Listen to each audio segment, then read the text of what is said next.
Zoom's working, and I don't know if we got anyone on Zoom.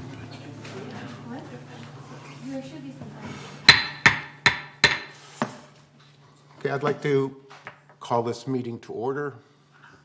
This is the United Laguna Woods regular open meeting of the United Laguna Woods Mutual Board of Directors, a California nonprofit mutual benefit corporation. It's Tuesday, January 10th, 2023. It's about 9:32 a.m.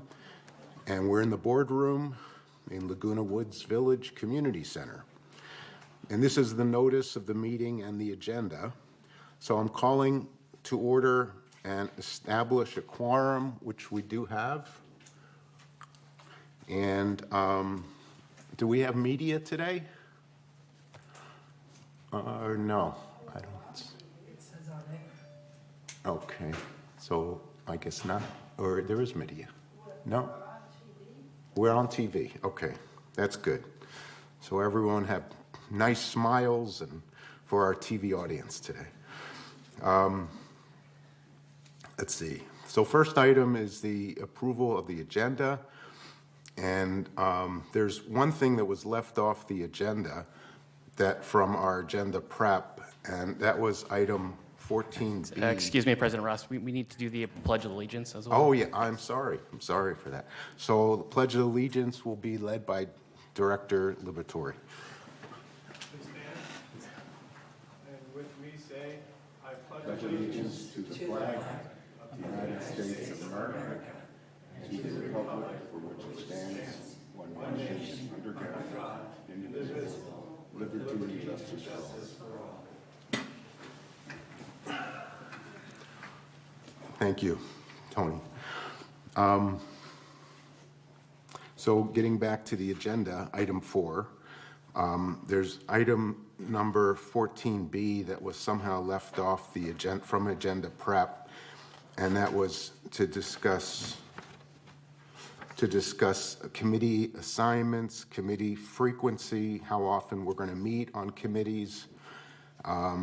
And is basically, this was a request from staff to see if we could kind of control the committees if we can. And so I'd like to add that as item 14B, committees and frequency of committees, if we could. And the only other item that I see is number 8, which is the presentation of the solar system playback. I want to be sure that Bart is available for that discussion. So can you contact him, make sure? Bart is planning to be here. Okay, good, thank you. Any other changes to the agenda, or do we hear a motion to approve the agenda as amended? Maggie? Maggie, okay. I move to approve the amended agenda. And Seconded. Right, okay. Very good. Okay, so we'll move on. Approval of the meeting minutes from December 5th, December 13th, and December 22nd. Are there any changes to any of the meeting minutes from I those 3 dates? I do have one. Go ahead, President Azar. Ross. On 5B, December 13, if you go to that one, page 1 out of 18, you can see that says director absent, my name is there. And if you turn the page, you can see at least 3 times I mentioned things for changes, how I can be absent when I am doing that. So cross your name off of absence. Yes. Right? Okay. Yes. Okay. Any other changes for any other days?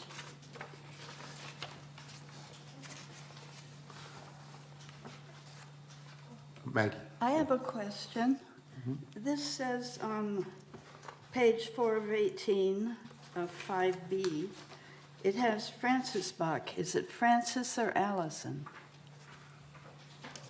My legal name is Frances Allison Bach, and I informally use Allison, so If you're suing me, it's Francis. If you're my friend, it's Which would you prefer? Allison. Okay, let's change that to Allison. Thank you. Thank you. Good to know. Okay. Any other changes? Or do we need a motion to approve the meeting minutes as amended? As amended, yes. So you, I move to approve Agenda 5A, B, C as amended. okay, and Maggie seconds it. Okay, thank you. Okay, report of the chair, I guess is next. That's me. I wanted to wish everyone a happy new year and glad to see everyone in our audience and smile. We'll smile for the TV cameras too, because there's a lot of residents in this weather conditions that couldn't get out today, and I don't blame them because the rain is pretty nasty today. So those of you who came, welcome, and those of you who are watching on TV, welcome as well. And I'd like to continue running these meetings with a high degree of professionalism and decorum, and not based on Lenny's rules, but based on Robert's rules, which is the way we should do our meetings. And so I'd like to encourage people to try not to interrupt other people, try not to do personal attacks on other people, and we'll try to avoid debates. And if necessary to warn people about this continued behavior, we will, but, or I will. And if necessary to remove someone from the meeting, I'll make sure that happens as well. I just want to be sure that our meetings are continuing to be held as professionally as possible based on Robert's rules. And then the other thing I wanted to discuss,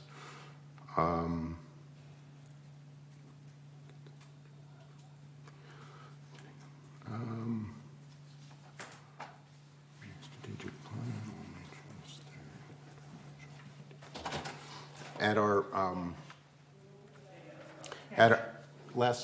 Yesterday, we had a president's meeting where all the presidents of the boards got together, and we discussed two main things that I want to share with everyone.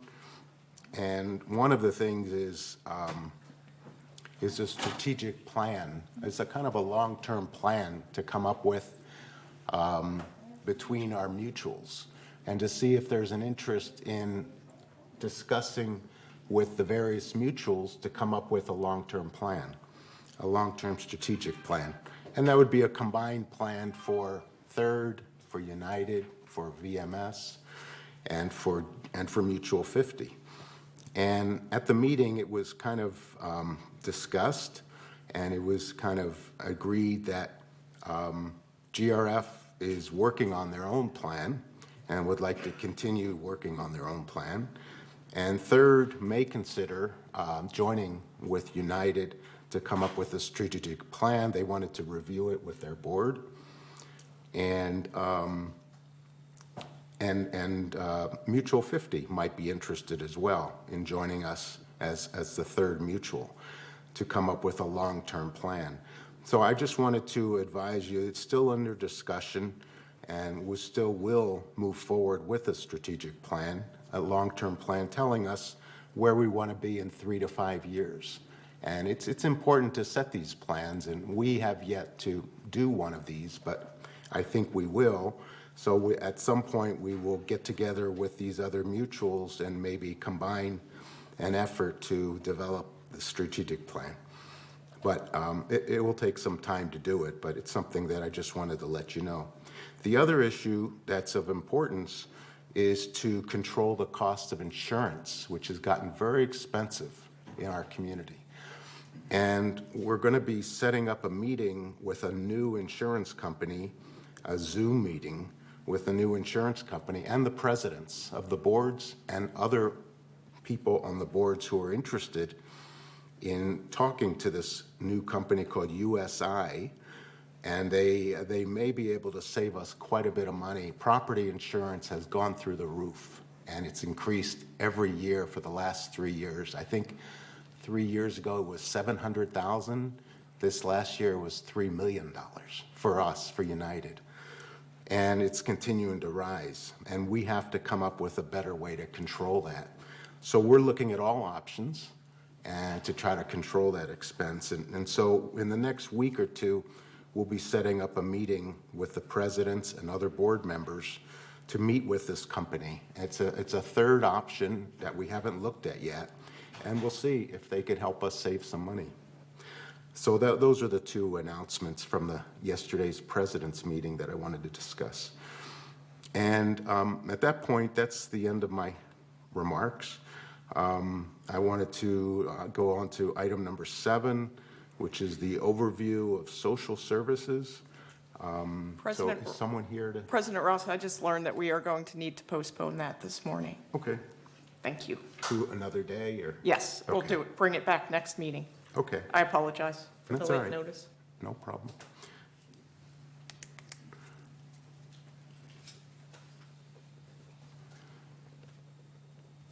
Okay, so the next item is Bart. If he could please present the solar system payback report that he presented at MNC and did such a good job at that. I thought I'd bring him back again to do it again for our entire board. So, thank you, Bart. President, board members, I appreciate the opportunity. We presented a version of what we see, what we have shared with you, which is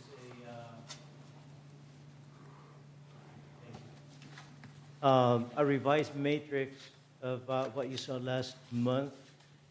We took your input and your questions and worked with our finance department to reformat it, to add more content to this matrix. So what you see now is a matrix that shows what your capital investment has been for the solar installation.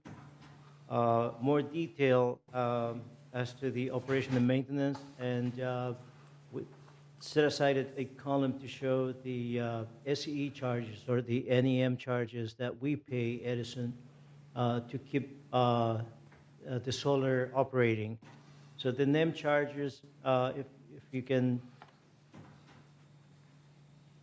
and it's going to take a moment to load the spreadsheet for the viewers to see that, but you should have copies of the spreadsheet in front of you. So the first year, the NEM charges were very, very high. Those were adjusted in the following years, and they are anticipated to remain flat for the duration of this project. I also updated you on the adopted measure from the CPUC, where they have adopted now the NEM 3.0, where it changes how they give credits to solar owners. The important thing about that decision is that the solar installation for United remains under the same conditions as when it was originally built, and it's receiving and will continue to receive the same credits. You will also note that under your capital investment, at around year 20 is when it's anticipated that we're going to need to change some bigger pieces of equipment, the inverters for the solar panels, currently estimated about $450,000. And finally, your last two columns will show a summary of your annual cost of avoidance and how that is repaying that initial capital investment that you made back in 2018. It still shows that you will receive enough credits, you will have received enough savings to have paid off that initial capital investment by the end of year 14, and that after that, then all of the savings are going to be in the positive, since you will not be repaying that initial investment. I hope that this new format and the new content explains a little bit better that the solar program that you have. As far as its performance, as I had indicated before, it continues to perform as originally designed. Our maintenance contractor continues to provide the required maintenance. So everything is operating normal and is fully functional. I am available to answer any questions that you may have.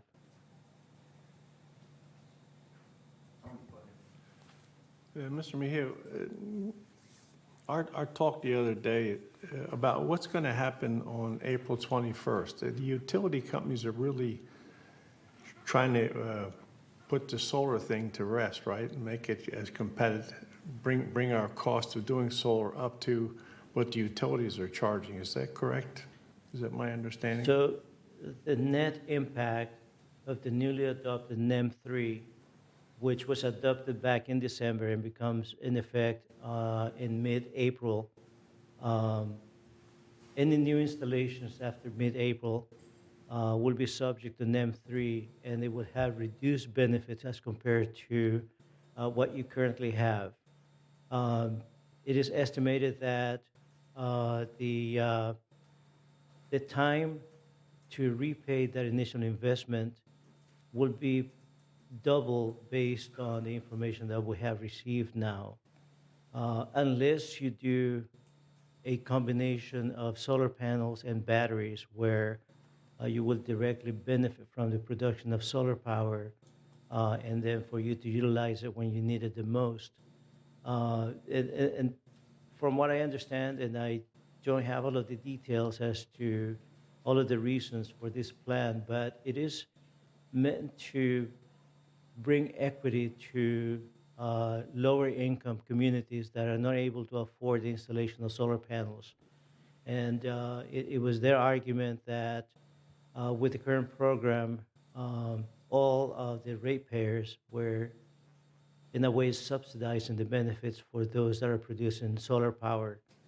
So with this new measure, they bring more equity to that, but that would also reduce the benefits that you currently enjoy with your current installation.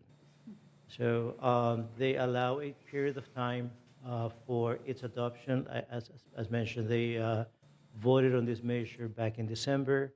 There's going to be a transition period, and that will allow any projects that were in the works or brand new projects that get to be finalized before April 14th will still be grandfathered into the NEM 2.0, which is the one that we are under, and will receive the same benefits. So if I'm hearing you correctly, after this April to-do date, if we decide to go in, we're going to have to ante up a lot more. Did I hear you correctly? So it will take longer to recover that investment that you make initially. There are other benefits, of course, that are non-monetary, but not taking those into account, your initial capital investment will take longer to be recovered under the new NEM 3.0. Thank you, Mr. Mejia. I have laryngitis, so. But is this just Southern California Edison? Is it national? Is it California? This new NEM? It is only California. All of California utilities? Yes, different Edison. utilities, and in our case, since Southern California Edison is our purveyor, they are the ones that it is passed through them, and they're the ones that will need to implement those measures under their programs.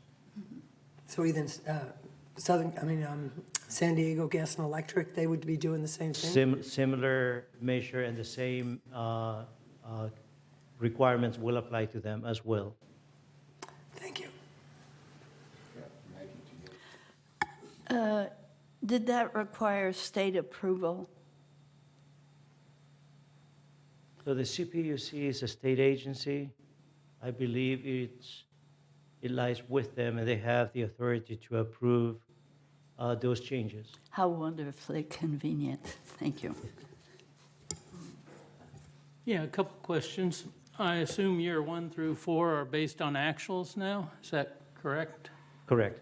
And how's that compared to our original projections? So it was very close. the anticipated rates, and the production has been, from the very beginning, has been very consistent. So the only variable are the Edison rates that we use to apply the credits that we get. And so production has been the same. The credits have been on target.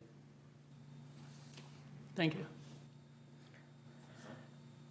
Thank you. Thank you for presentation. Paul, can you bring this one up to the, as mentioned, is 1 to 4, 1, 2, 3, 4, we can see is exact, is going up, and I can see projection for the 5, 6, 7, 8 is kind of going down and back up.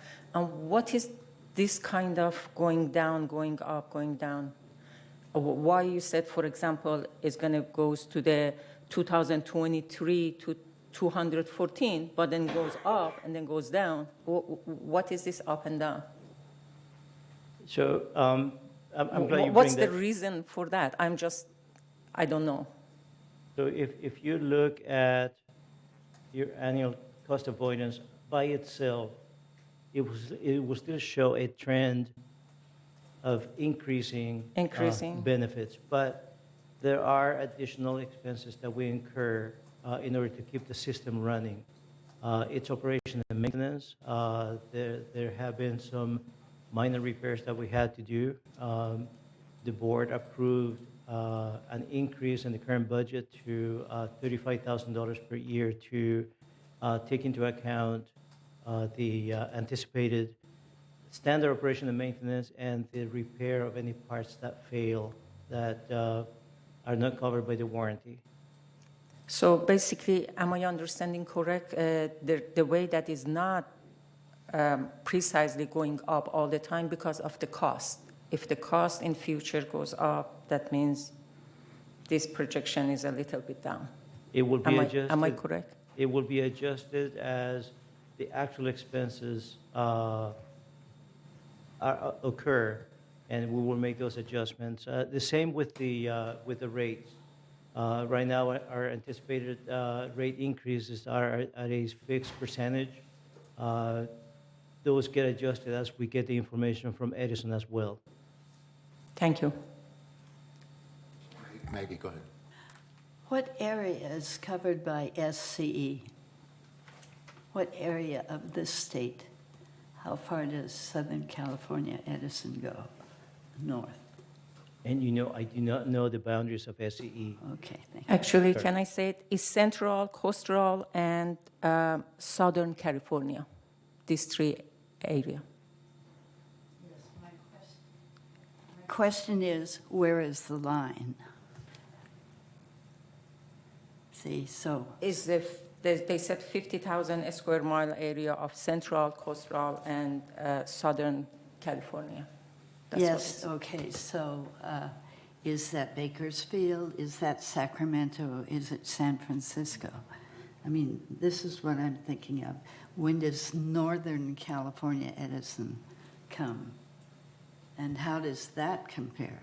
Just for curiosity's sake, never mind. Director Blackwell, I may look into that. At this time, I do not have that information, but I can provide that to you separately. So based on this program, when it started, the capital investment was about $3.5 million. And over a period of time since then, we're projecting annual net cost savings of around $300,000 per month, roughly. And so that's projected, just to simplify this, to give us a break even in year 14 to recover our full investment. And then after that, we will begin to become positive. And as costs of Edison continue to increase, that could help us recover faster, right? That's correct. Because we avoid more cost, essentially, as the cost of Edison increases. So and then one question I have is, I remember when we started this program, I thought our net electrical costs was around $300,000 per year. So if we're net, we're saving 300,000 based on this program, do we pay any additional electrical costs on top of this savings each year? Or is our costs for electricity very minimal in So- United?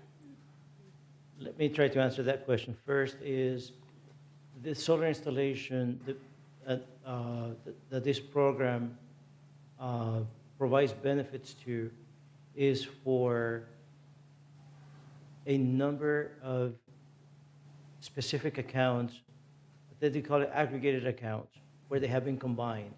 And that is not all of the accounts, not all of the services that United has for common areas. So it's only a portion of them. So it benefits those. Those electric bills have been reduced by the production of this power, but the remaining services that you have that have not been aggregated, they're paying the full amount. And they will continue to see as rates increase, they will see an increase in electric rates for all of those common area services that you have. So I guess the question is, maybe maybe you can answer this, but in our budget for electricity going forward, are we spending as much as we did in the past, or are we saving money each year?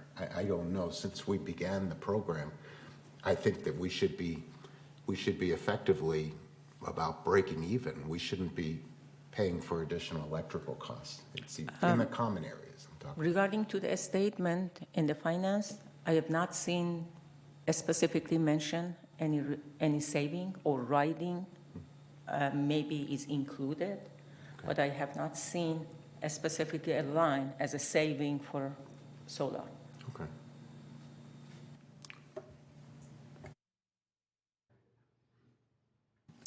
Yeah, I just have one question. If we were to do this again, I think, okay. So, forgive me, I don't have the information readily available for comparison from a few years back, but if you give me a few minutes, I'll come back with the answer. Okay, thank you. So if we were to do this again, I think you said it would double the price, right? If we were to, do the same kind of installation again? It will. It wouldn't be that price, 3.5, right?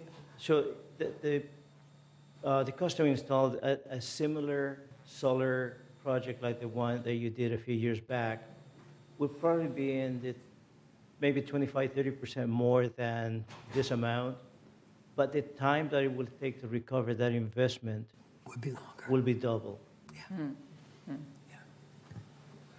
There's, okay, Allison, please. I also have laryngitis.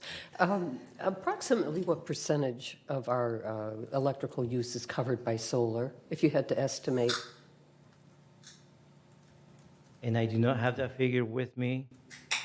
We will have to see, perhaps when Steve comes back with the numbers, we can see a comparison of what was there before and what is now.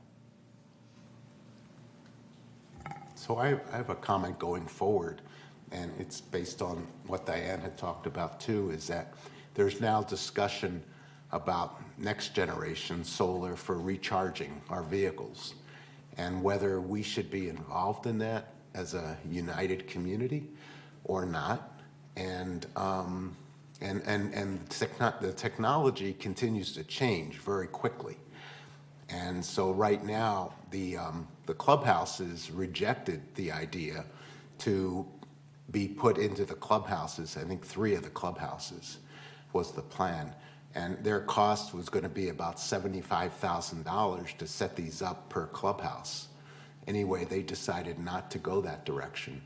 But do you have any recommendations or suggestions on what we should consider in United to help with the cause of, if we do decide to go ahead with solar chargers in our community? Is there any inexpensive ways of getting into that we might appeal to us? And that is key, inexpensive. So that is what we're keeping an eye on. We're looking at any funding opportunities that United may qualify for as far as grants or incentives.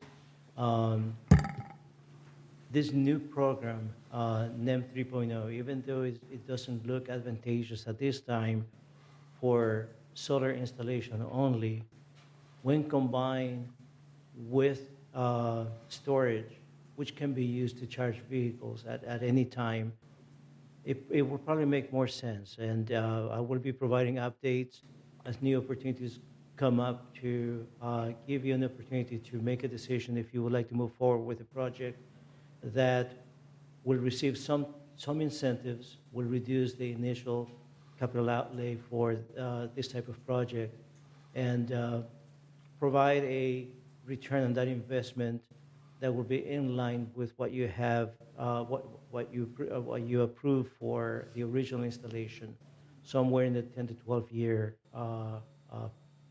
payback period. So we're keeping an eye on that.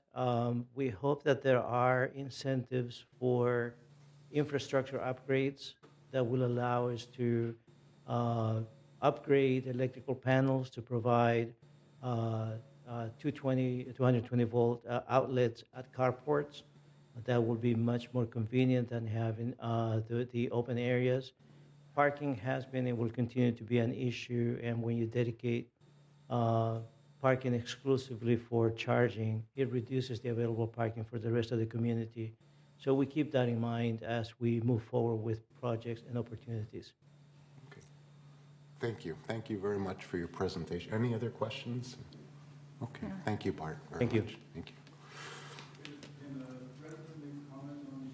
Well, when we have member comments, which is the next section.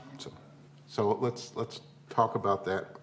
Okay, this is the next section 9, open forum. So 3 minutes per speaker. And at this time, members may only address the board of directors regarding items not on the agenda and within the jurisdiction of this board of directors. The board reserves the right to limit the total amount of time allotted for the open forum to 30 minutes. Member may speak only once during the forum. Speakers may not give their time to other people, no audio or video recording by attendees, and no rude or threatening comments. Members can attend the meeting by joining Zoom, and I'm sure we do have some members that would like to make a short speech or a short presentation. So at this point, let's open it up to members. The first member is actually an email. I'll go ahead and read this. This is from Chris Collins. The foundation report for Laguna Woods. Chris Collins, 3306Q. I'm here with an update on the work of the foundation of Laguna Woods Village on behalf of residents in need. Thank you, a great deal to be grateful for. Holiday cheer can take many forms. For the foundation of Laguna Woods Village, it means that we can once again provide holiday cheer to some 125 village residents. With the help of social services and the South County Outreach Food Pantry, the foundation was able to identify these in need of such cheer and provided them with grocery cards to ensure each has a special holiday meal, something they might not have otherwise. We could not have been able to do this without the generous donations of individuals, clubs, and other organizations in the village. These donations and support are particularly appreciated as the foundation celebrates its 25th anniversary. This year, the foundation was able to continue its emergency financial assistance to residents, funding of Meals on Wheels, provides scholarships to Alzheimer's support services, transport residents to food pantries, and sustain fall prevention efforts, among other ongoing programs. In addition to all individual residents who have donated, the foundation is also extremely grateful to the following clubs, religious organizations, and other groups that donated this past year, particularly since many had more limited meetings and the pandemic continued to be an issue. Bethesda Ministries, Baby Boomers, California Club, Chicago Club, College Club, Crazy Quilters, Democratic Club, Laguna Woods, Joyful Christian Church, Laguna Woods United Methodist Church, Lawn Bowling Club, Lutheran Church of the Cross, Men's Golf Club, Needleworks Club, Publishing Club, Republican Club, Laguna Woods, RV Wheelers, Sewing Supers, Tennis Club, Taiwanese Club, Topic Masters, Tops Club. Best wishes for a new year filled with much joy and vibrant health, and thank you for your generation generous support of the foundation. It is truly neighbors helping neighbors. For more information, please go to our website, foundationoflagunawoodsvillage.org, or contact the foundation at 949-268-2246 or foundation@comline.com. Please note that donations can always be made using PayPal and the foundation website. Okay. The next speaker is Catherine Arndt of 901Q.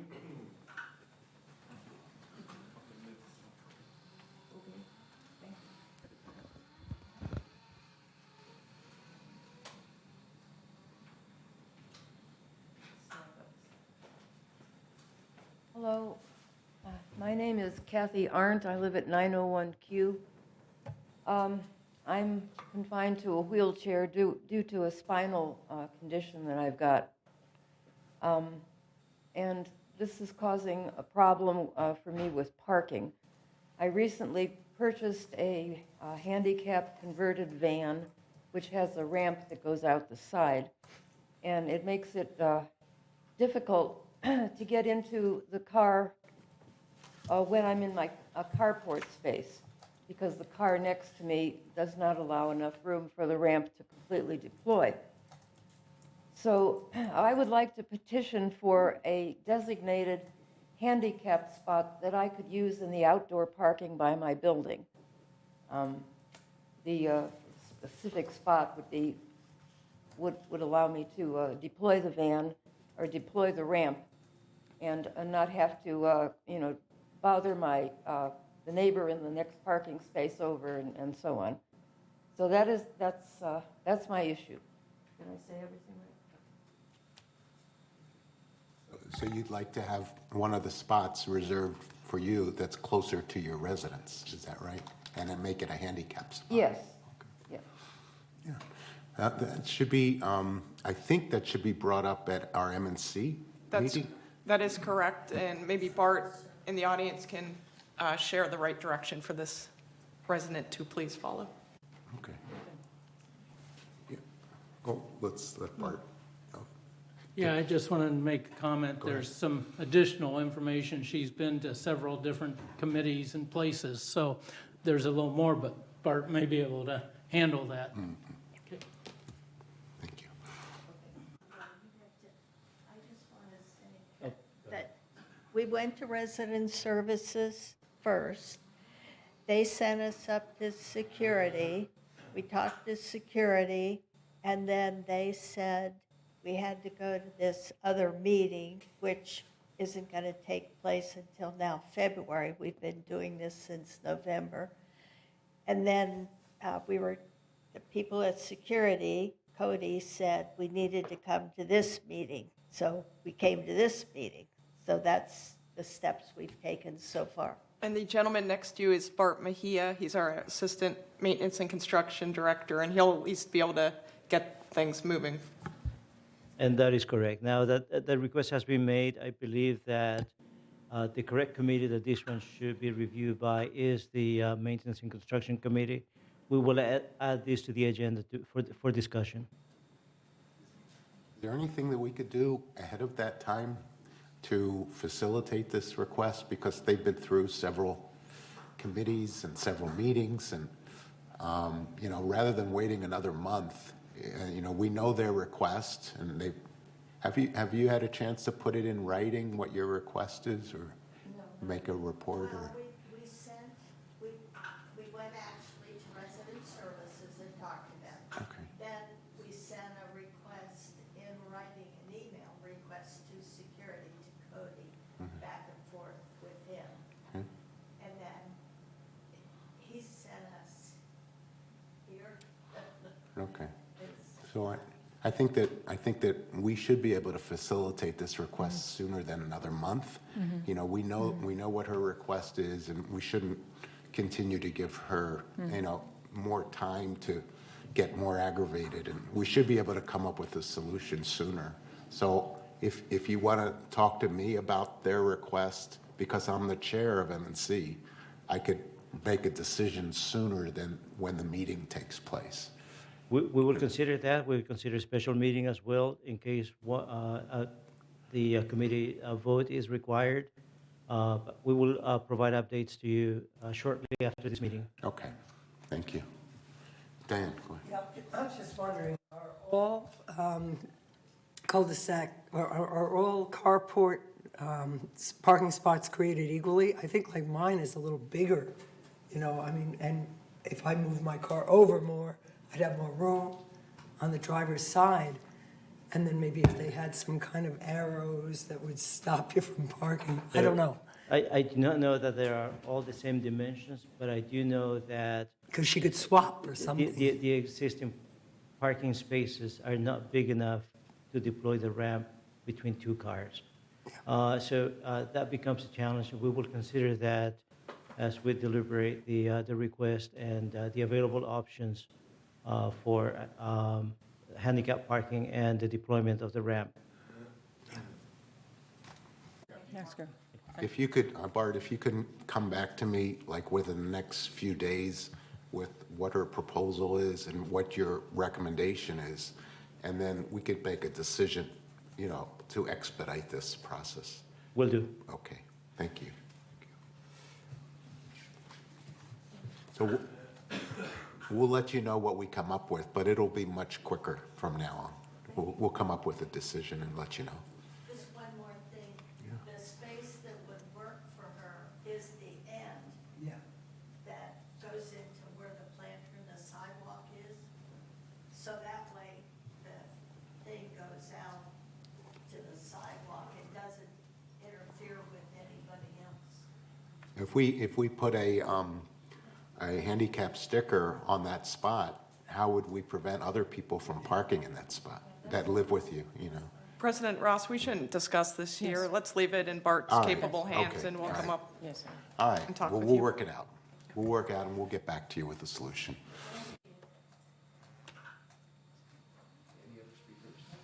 I don't know if Director Simon has her hand raised. I don't know if you want to let her talk first or not. Director Simon has her hand raised on Zoom. Oh, sure, sure. I don't want to be a wet blanket here, but we do usually have a process of listening to all the members first before we reply. Okay. Now, this was a special case, but I think it would do us well to Yeah. return to our regular format. Thank you. Thanks. Okay, next speaker is Mary. The next speaker is Mr. John, I'm sorry, Kieferl Okay. of 11A. Hi, good morning. I live at 11 Via Castilla, Unit A. My name's John Kieferl, and my question is concerning the replacement of the flat roofs on our structure and some of the others around us. Obviously, it's one of the older ones, and days like this, you really kind of concern yourself with the rains. Some 3 to 5 years ago, I can't remember exactly when, we did receive a notice that said that we should be getting prepared for a new roof being installed, and then we never heard any more than that. So I don't know what happened. I'd just kind of like to get an idea of if there is a schedule going on concerning the replacement of flat roofs. And then the other thing, in conversations with insulating companies and with those that install flat roofs, they said the best, it's an option, but it's the best thing that can be done when you're installing a flat roof, that you install a 2-inch insul board under it. But it is an optional item. So I'm just kind of wondering if we are doing that. Just trying to be proactive about it, that if a flat roof gets installed, I would certainly like the best insulating value possible underneath it. And I would think that since we are looking at saving energy and saving money, this would be one of the best things that could be done for the flat roofs. So I guess I just want to be proactive about it, find out, so that when that moment comes, that I know we're doing the best we can. Okay, thank you. Thank you. Next speaker is Mr. Gary Kraft of 224C. Okay, Gary Kraft, 224C, Avenida Mallorca. Our problem is the electrical servicing for the whole buildings and the pathway lights. Right before Christmas, the building lights went out for the whole area, not just our building, but all the buildings around us, across the way behind us, all over in that area. We called security. They got somebody to come out, and they got them on. But they never went out. They stayed on 7 days a week, 24 hours a day, for almost 2 weeks, until we saw Azar last Saturday, and she called someone, and they got somebody out there, and they repaired that. So we need better communications or something so that it can be taken care of. We also called in a problem with the light on the other end of our breezeway. First, the light bulb was gone. We called that in, and a couple days later, somebody came out, and they took out the whole fixture, and it was just the wires up in the ceiling and no light. And right after Azar came out, they did come out and fix that. So there seems to be a lack of follow-up on the maintenance end of it.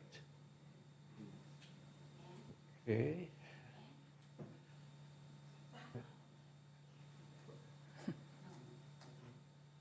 Only one issue. So, well, we do have another issue, and it's with one of our neighbors who has looks like a homeless camp in front of her doors, in her carport. She's got a car that hasn't been registered for over 2 years. It's just been sitting there. We've reported it at least 3 times, and nothing seems to be happening. It just keeps getting more and more trash and more things put in front of her doors. Our neighbor over here, Beverly, she's in the unit right across from it, and she looks out into it, and there's trash everywhere. And it goes all the way around her house. We know a neighbor down the way. Their bedroom window opens up into the back of her unit, and they see all this stuff all the time, and nothing's been done, and it's been over a year. So I have both your items. I will have the pertinent staff follow up with you today to get things better situated, and we are working on the lighting issue. I think you probably received that update, but we are looking at that as well. So you'll hear from staff on both issues today. All right, thank you. Thank you. The next speaker is Mr. Andre Toring of 188B.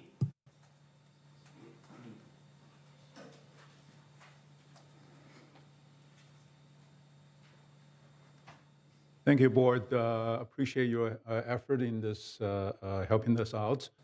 And I don't have too much time, so I'll spare the other things. Okay, first I want to talk about a solar program. Okay, if you look at it, 2018, and this is apparently the initial solar panel installation, we have no comparison, no accountability. This is just an estimate of what has happened, okay? And there is no comparison as far as really what happened, the numbers, okay? There's no initial estimate. What was the initial estimate? Have we met the initial projection at this point? This is a waste of money if we don't estimate compared to that. I remember that initially it was a break even for 7 years. Now it's 13 years. Okay, and the numbers are all the current values. They are not present values. Okay, these numbers, for example, in 2047, it's $750,000. How much does it worth for today's money, for 2018's money? Okay, I remember 30 years ago, okay, Mustang was the $2,000. Now, how much is that? $20,000, 10 times. So it is it's not a valid comparison. Okay, we need to find it out. And this is a standard project management best practice to use present value instead of using future value. That's not the right way to do it. Okay, estimate it, and this is over-exaggerated whole thing, and the return should be in 7 years rather than 13 years. That was the initial estimate, if I remember correctly. Okay. Next thing, I want to talk about our surplus disappeared. Okay, I received my new assessment of 2023. There is no deduction of surplus from the past years as described in our financial statement and occupancy agreement. Why is it disappeared without a trace in our assessment calculation? Okay, in 2020, we have $4 million surplus. In 2021, we have $2.64 million. Those surplus are calculated to be about $55 a year. Assessment per man per month. Okay, per man per month, $55, or $35 per man per month. Okay, it's more than you can get from the extra revenues we're trying to generate. If we can just watch our waste, watch our money disappear. Okay, I don't know what is the accounting procedure we have. According to occupancy agreement, all these surpluses need to get approval from the board members, from the board to spend. Okay, we never, I'm the board member for 6 years, I've never received anything like that. Says we're going to spend a surplus like this. I've never received anything like that. I don't see anything for the past year. So this money is totally wasted. We don't totally disappeared. Where are they? Why aren't they save us money? Okay, that's the biggest problem. I received some document, okay, but those documents are has nothing to do with these numbers. Okay, your time is up, Andre. Thank you. Okay, thank you very much. Thank you. Next speaker is Manny Robledo of 280D. Good morning, I'm Manny Robledo, speaking as a United member today, and I just want to give a little different take on the solar project. I spent 35 years in the electric utility business, and I can tell you the reason people like the solar projects is because they're heavily subsidized. And just from looking at the numbers, I haven't reviewed the numbers, but it looks like the economics anticipate very large increases in electric rates by Southern California Edison to make it look good. And as we can see in the first 4 years, the savings aren't as great as they're anticipated to be. So they always front load the savings.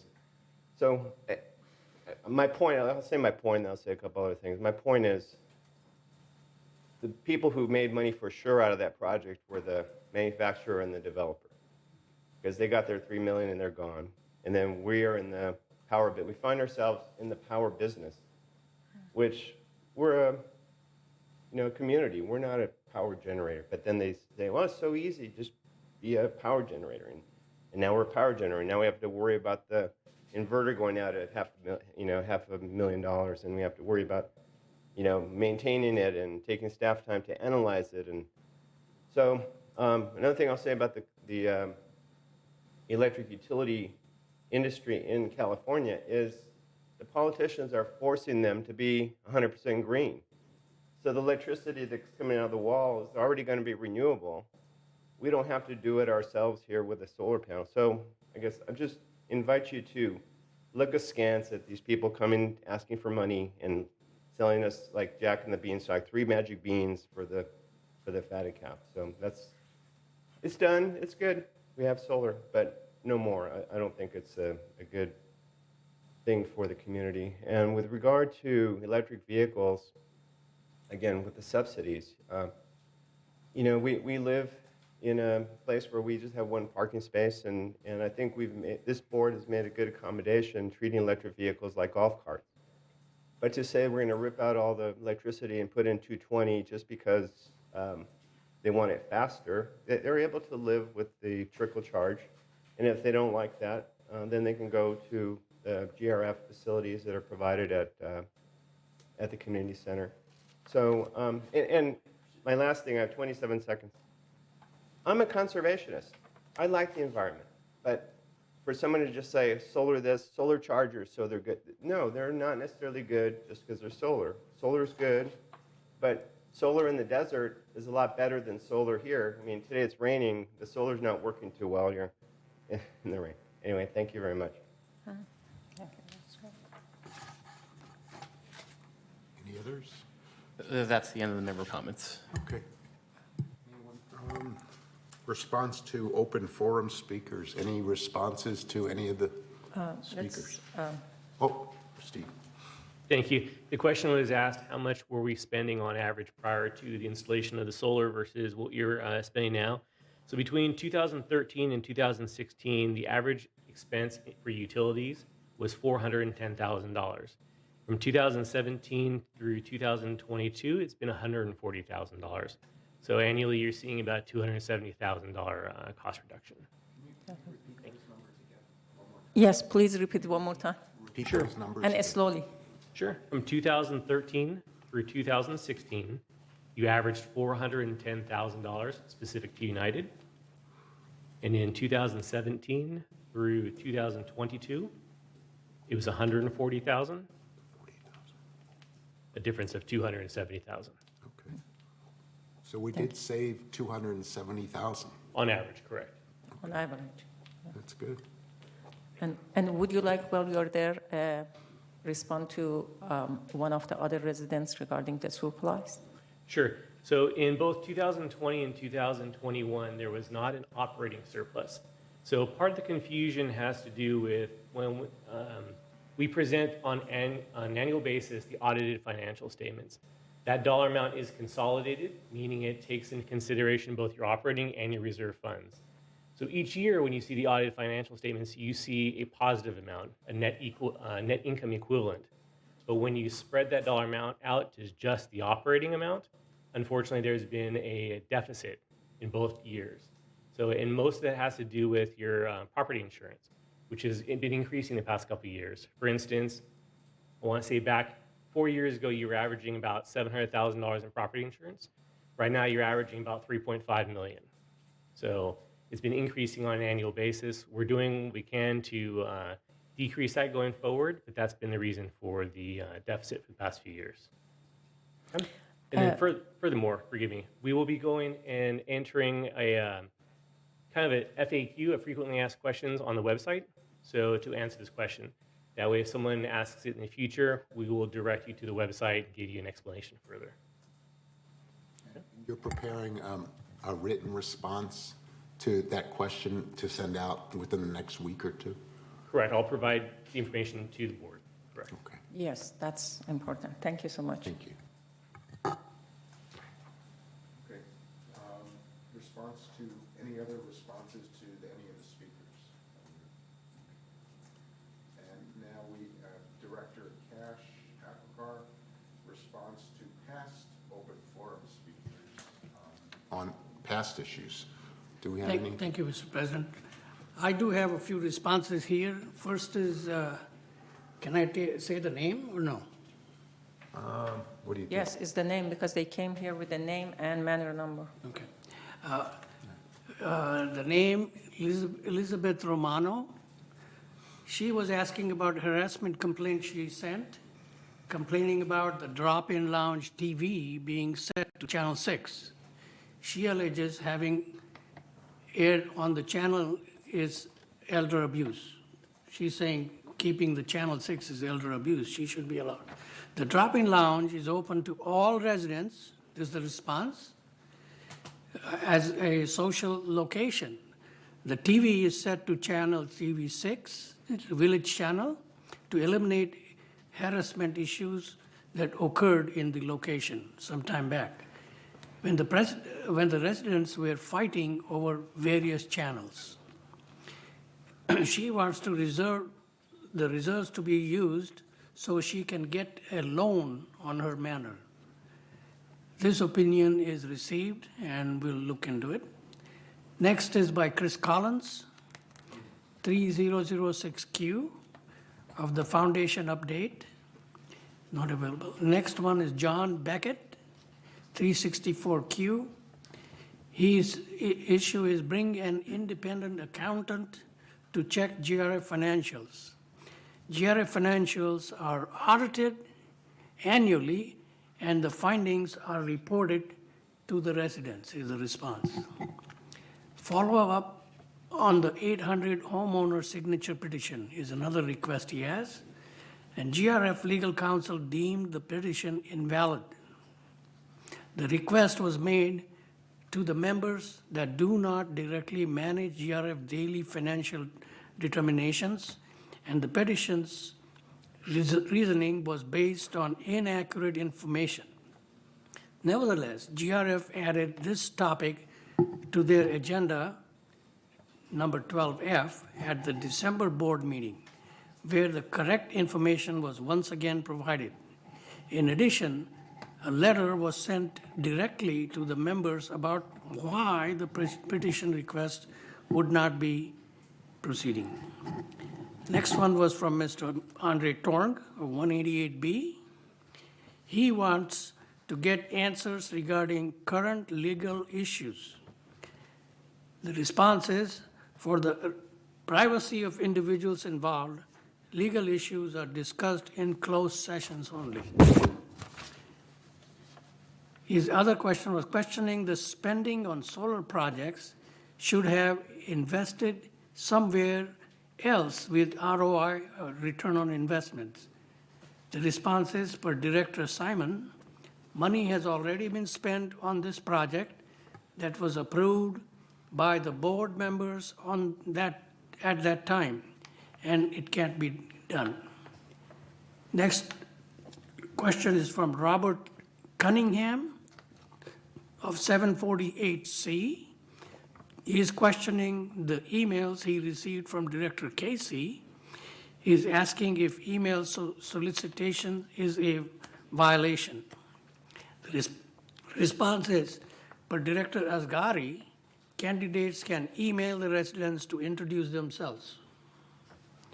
Another one is Director Casey stated that as a candidate, she's allowed to get a contact list and email residents regarding her candidacy to the board. Next question is by Andre Yoon of 363O. His question is replacement appliances being postponed for why are they postponed for so long? This was installed 12/15/22 and the refrigerator on back order prior to install. That's the end of the summary. Okay, thank you. I have a question. Yeah. That might be back to Shivan. Shivan, is it necessary that we have TV in the laundry room at all? I mean, is it because this problem that why one channel? Is it mandatory that we have at all TV? Maybe we should, that is a room that people goes for discussion and take the TV totally off, because that brought too many times problem. I remember in the past there was a program based on politic things, and people weren't happy. The other group wasn't happy that interview was there. That is why the GRF board made the decision to keep it on the village TV station, so there was no acrimony either way. And I'm concerned if you take it away, you might upset another segment of the population who at least like having TV6, but I'll refer to recreation for them to look into. Yeah, well, at least one time they be unhappy for not having, and then done for the rest of the things, totally take the TV off that place.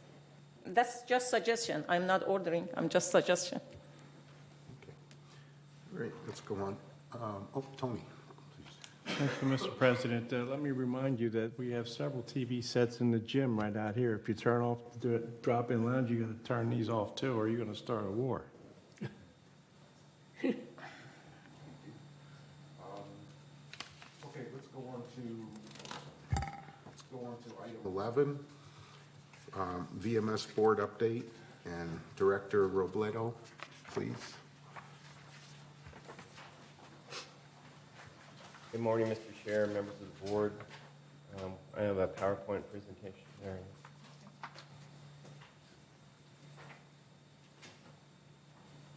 First slide, please. So first of all, I'd like to introduce our new board. There were several appointees. We have Now, and there was an election of the officers. So the board has elected Rosemarie De Lorenzo as the chair of the board, and Wei Ming Tao as the vice chair, and Diane Phelps as the second vice chair. We have a new member from GRF. Her name is Deborah Allen. And we actually have a previous member of United on GRF now. That's Cynthia Rupert. And then Mary Sato is a new member from Third, serving on the VMS board.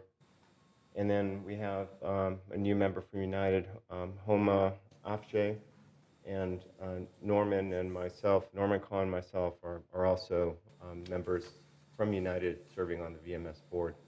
Just for the residents who don't know, VMS are the hands of the different mutuals. So United doesn't have any direct staff. Everything's done through VMS, and all the trucks, all the people, they're all VMS employees.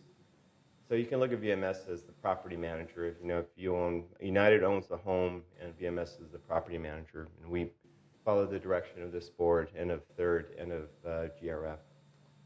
Next slide, please.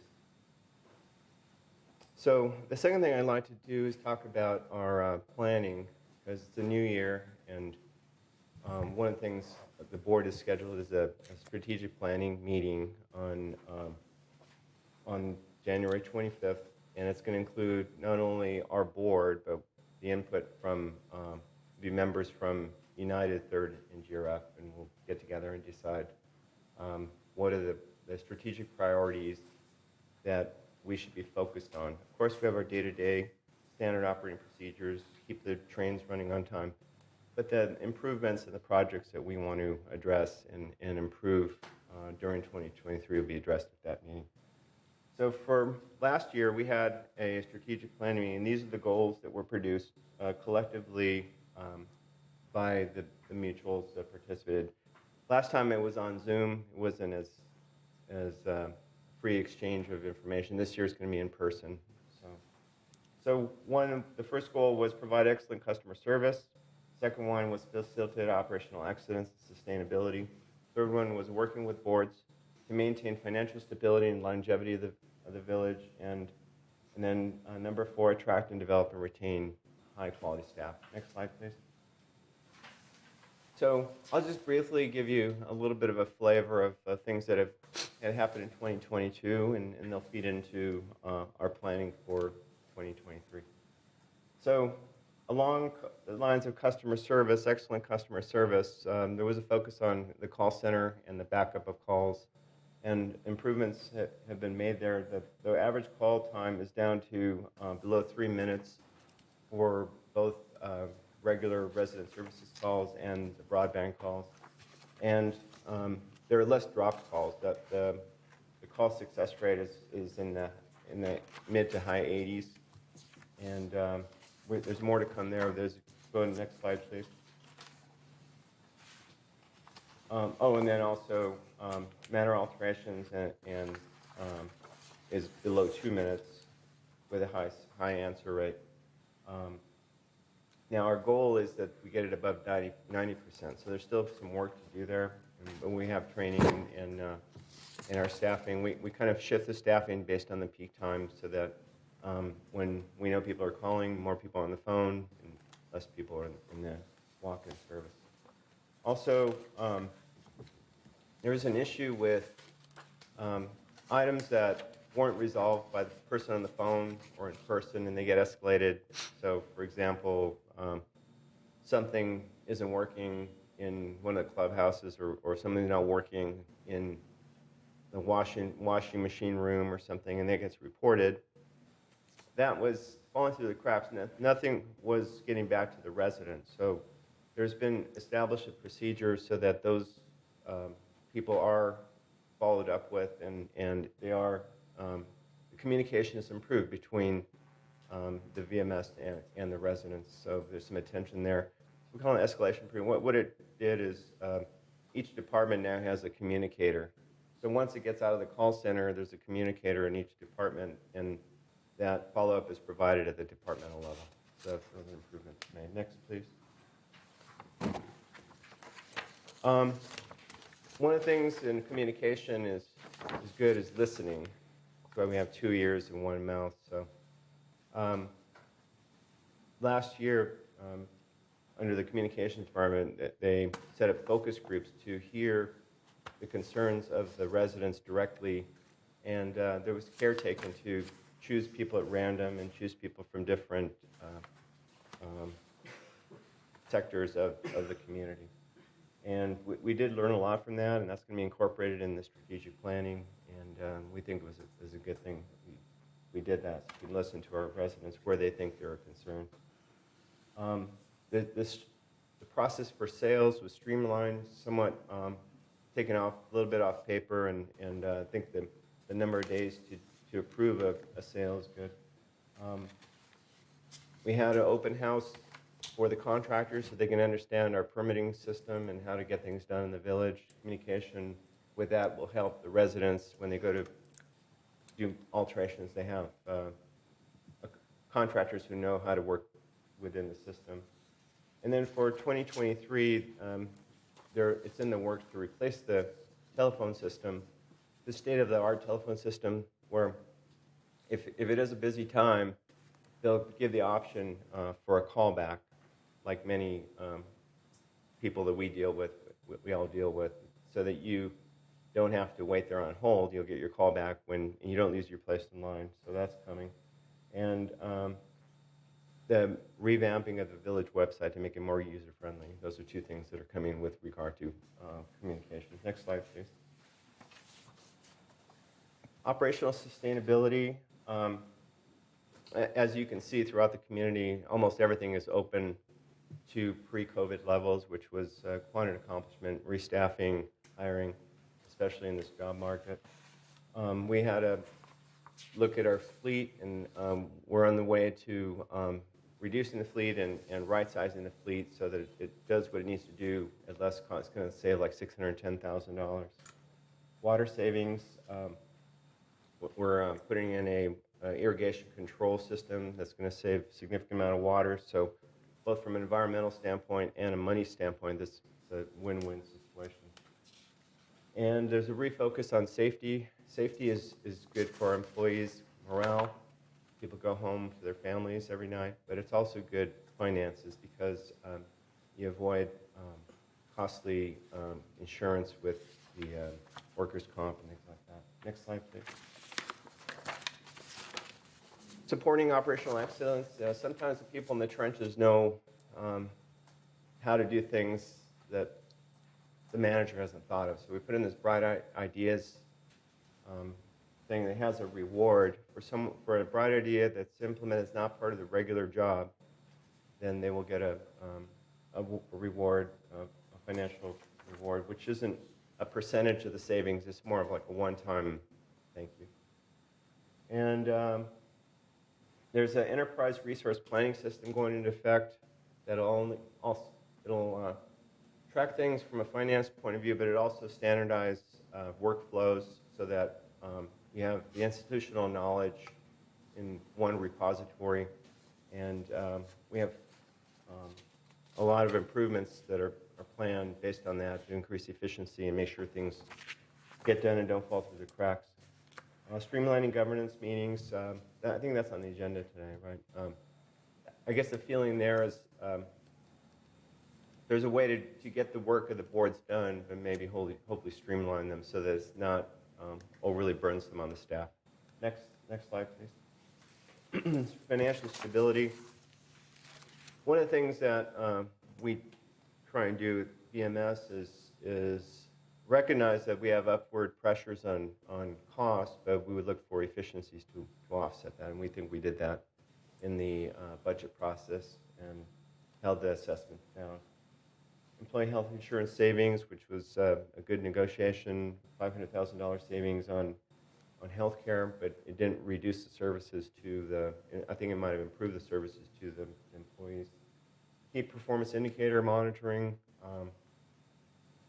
This is still work in progress, but a couple of departments have developed key performance indicators, and that's probably one thing that's going to happen in 2020. We'll get more departments that will say, yes, this is what we do, this is what we produce, and here's a trend of how we're doing, so you can spot problems that may be occurring, or you can reward success. You're meeting your numbers and you're doing well. So we're going to expand that this year in 2023. Implementing phase 1 of the ERP will also save money. And the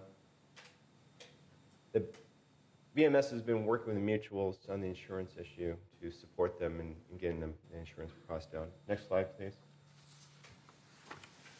And then the last goal was to attract and retain employees. One of the significant things we did to open the clubhouses was we split the full-time jobs into part-time jobs so that residents could apply for them. And it's been very popular, and we've been able to use the resident employees very well in that recreation department. And we did a compensation study because we were losing certain employees because we weren't competitive with the market, especially with minimum wage going up and the compression that was associated with that. So the compensation study was done by an outside firm, and it showed us where we truly were deficient in the market. We're addressing that. And again, we're doing that, trying to do that with offset of other cost savings. Employee recognition programs. I mentioned the health insurance and also a 401k streamlining are things that have happened in that area. But that concludes my report, and I'd be happy to answer any questions. Any questions? Oh, sorry. Well, I do 3 questions. Number 1, regarding to page 5, if you bring it, please. My question is, normally I am very good at internet, and I spend the internet a lot, but in the last month, internet was down. I mean, a website of VMS was down, and I had called. 2 times I called, and each time more than 15 minutes I was waiting. So my question is, where do you get this 85% and less than 1.7 minutes? How you... I would ask CEO. Oh, sorry, so it's No, not it's answer. It is the average wait time. The challenge is there are peak hours that people call resident services. So at those times, you're going to have the extended hold times. That is 9 a.m. to 1 p.m., Monday through Friday. But in those off times, then you have almost immediate pickup. So again, it's an average. So high, offset by low. But again, we encourage people to try to call off peak hours if they're able to. If not, to submit electronically via the resident portal. Okay, thank you. I wasn't sure that where those numbers comes from. Okay. And my other question is in page 8. You mentioned, I like that one, employee bright idea suggestion, that is a reward. My question, or not question, suggestion is, can we extend that one to the residents? Because we have many, many educated residents with brilliant idea. Is it possible, because it's one time, I mean, I prefer to give, I don't know, $100 or $150 to someone to bring to saving. Is it possible? It's just a suggestion? It is possible. This is a pilot program. We're going to see how this goes. The challenge with resident submittals is there's 18,000 residents, and it may create a larger staff burden, especially if it's something that has to be responded to because there's a cash reward. But it's something we can look at. We've heard it from others. Yes, it's just reported. I don't think so. Everybody has bright idea, but I am saying a few residents might have. And number 9, page 9, because you mentioned employee health insurance program saving of $500,000, because this is announced and resident can hear, and probably later we see somebody comes and say where is that 500 is not showing. Just announce that this is already is it established to goes pay for the compensation, additional to the compensation. So in that case, residents is not coming out and say where is that 500. Why we are not seeing surplus It was of that. It was known before the budget process, and it was considered in the budget process. So it offsets some other cost increase. That's what I wanted to resident not coming again. Thank you. My question is on slide 4. We got resident services annual percentage call answered 82.3. So 17% people do not hear back? No, they hang up or the call does not go through. And I think Director Azar just mentioned, I experienced it myself. I'm the one, my washing machine breaks down a lot and I call up, and it was during peak time, so I understood that. And I had actually had the thing hang up on me after 10 minutes, and I called back and I finally got somebody. That's going to change. So we're going to have a new call system, and that's the one that's going to be Delta Airlines, where it calls you back whenever you don't lose your. So there's work in progress. We're not saying it's perfect. In fact, it's a good point. Our goal is to be above 90%. 82 is not good, but it's better than it was. It should be 100%. Yeah, it will be 100% with a callback system, I think. Yeah. And So could you we agree remind with- us we what agree is with peak you. time one more time? I'm sorry, I Could didn't you hear remind us what is peak time one more time, or maybe write down in the paper? It's been in the blast numerous times. It's 9 a.m. to 1 p.m. 9 to 1? Yes. Okay. I'd like to thank Manny and Norm for presenting questions, or actually responding to questions that we had at our town hall meeting. And we're going to be publishing, that was from our December town hall.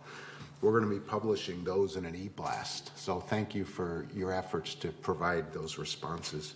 Our pleasure. And secondly is that in conjunction with your strategic plan update, which is set for January 25th, I asked our directors to come up with a plan, and I'm going to ask them again to come up with a plan by January 17th with some ideas, requesting our directors to provide our 3 VMS representatives with a united to-do list for 2024 budget, not 2023, 2024 budget and business plan, to better control our number one expense, which is running at about 60% of our budget, which is employees and benefits, while providing employees with all the tools needed to provide the best services to our members.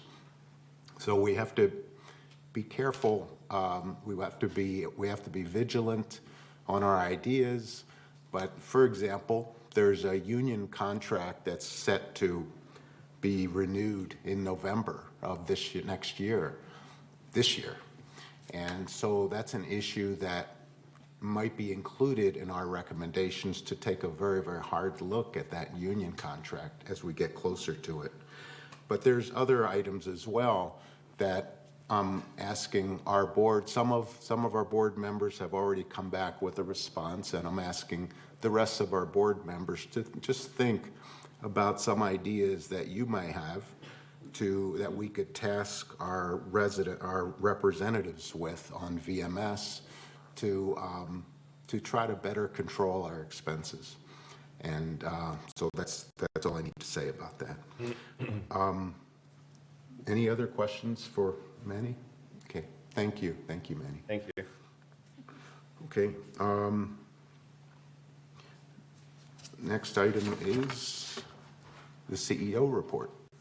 So, Siobhan, please. Honorable President, members of the board, this morning, with the end of the year and the first year of CR&R service in our community, I want to highlight solid waste handling services and share information we've received from the city about its intent to improve CR&R's performance within the village as we move forward. This year, our General Services Department worked closely with the city to transition solid waste handling and recycling programs from Waste Management to CR&R Incorporated. This included the implementation of the new organics recycling program in response to Senate Bill 1383, implementing a new, more efficient bulky collection program, and coordinating replacement of tall bins with lower profile bins. Again, the one-year anniversary of CR&R service was January 1st, 2023. And since this service contract is between the City of Laguna Woods and CR&R, VMS has expressed concern to the city about CR&R performance in the village and asked what steps the city is taking to compel CR&R to improve its performance moving forward. One key performance measure is missed collections. There are 576 containers in United Mutual that are serviced by CR&R, and the statistics for 2022 on missed pickups in United Mutual include an average of 7 missed containers a month in the first quarter of the year. That's about 1.2% of the total containers. In the second quarter, there was an average of 4 containers missed per month. This reduced to about less than 1% of the total containers. In the third quarter, 8 containers a month were missed, or about 1.4% of the containers. And this last quarter, quarter 4, we averaged 13 containers missed per month, or more than 1.7% of the total containers. So the number of missed pickups is actually going up, which is not what we want to see. We want misses to be eliminated. CR&R identifies driver consistency as the key factor. When there's a relief driver that has to come in and cover for someone who's on sick leave or vacation, they're not familiar with the village, and containers get missed. To resolve this, the city is beginning to conduct follow-behind field reviews of drivers as they go through the village to see what might be hampering them. And then the city is also able to assess liquidated damages for containers not collected from the same enclosure on 2 consecutive scheduled collection days. To date, $1,200 in liquidated damages have been assessed for consecutive missed collections within the village in August, September, and October. I don't have November and December data yet. And the city is finalizing a process to reimburse the housing mutuals for those liquidated damages collected for misses within their jurisdiction. So that money will come back to the mutuals. Another performance area that we look at is hold times. The contract requires callers to be placed on hold to have an option to receive a return call within 90 minutes, much like Director Robledo mentioned as our new phone system will offer. The average hold time for callers who chose to remain on the line ranged from a low of 1 minute in April to a high of 24 minutes in September. Again, we're trending the wrong way, going from a small wait time to a higher wait time. And then the city also tracks specific incidents and follow-up that are performance issues. For example, on October 27th, CR&R experienced a technical issue that caused one of their main servers to fail, and this caused CR&R to lose the ability to receive telephone and email communications. The issue was resolved the next day on October 28th. On November 29th, the city notified CR&R that its Laguna Woods specific email address was not operating, and this was resolved a day later on November 30th. As a possible next step, and based on the city's discretion, the city may schedule a performance hearing with CR&R. The contract allows the city to hold performance hearings on a biennial basis to ensure services are being provided with adequate quality, effectiveness, and economy. The first opportunity for the city to hold such a hearing would be July 2023, which is 18 months into the contract term. As a result of the review, the city may direct or take corrective actions for any performance inadequacies. So again, just wanted to reassure United that the city is advocating to improve performance and kind of let you know where things stand after 1 year of service by CR&R. So that concludes my update this morning. Thank you. Thank you. Yeah, my question is, you know, when they first took over and delivered these very tall bins, they were stating that they were manufacturing new bins and that they were going to deliver them. Nothing has changed by my area, and there's a lot of elderly people that can't reach those We bins. are, and Robert's here, we are replacing the bins on a request basis. So everybody in my area has to complain, or I call, or who calls to get those done? If someone's having difficulties, they can email CR&R and put it on the schedule. Okay, so you heard that. Anybody who's having trouble, email. Yes, we've publicized this numerous times, so it's not a surprise. We just need people to report them, and they will be exchanged. Thank you, Mr. President. I'd like to bring up something that we're falling short on, residents.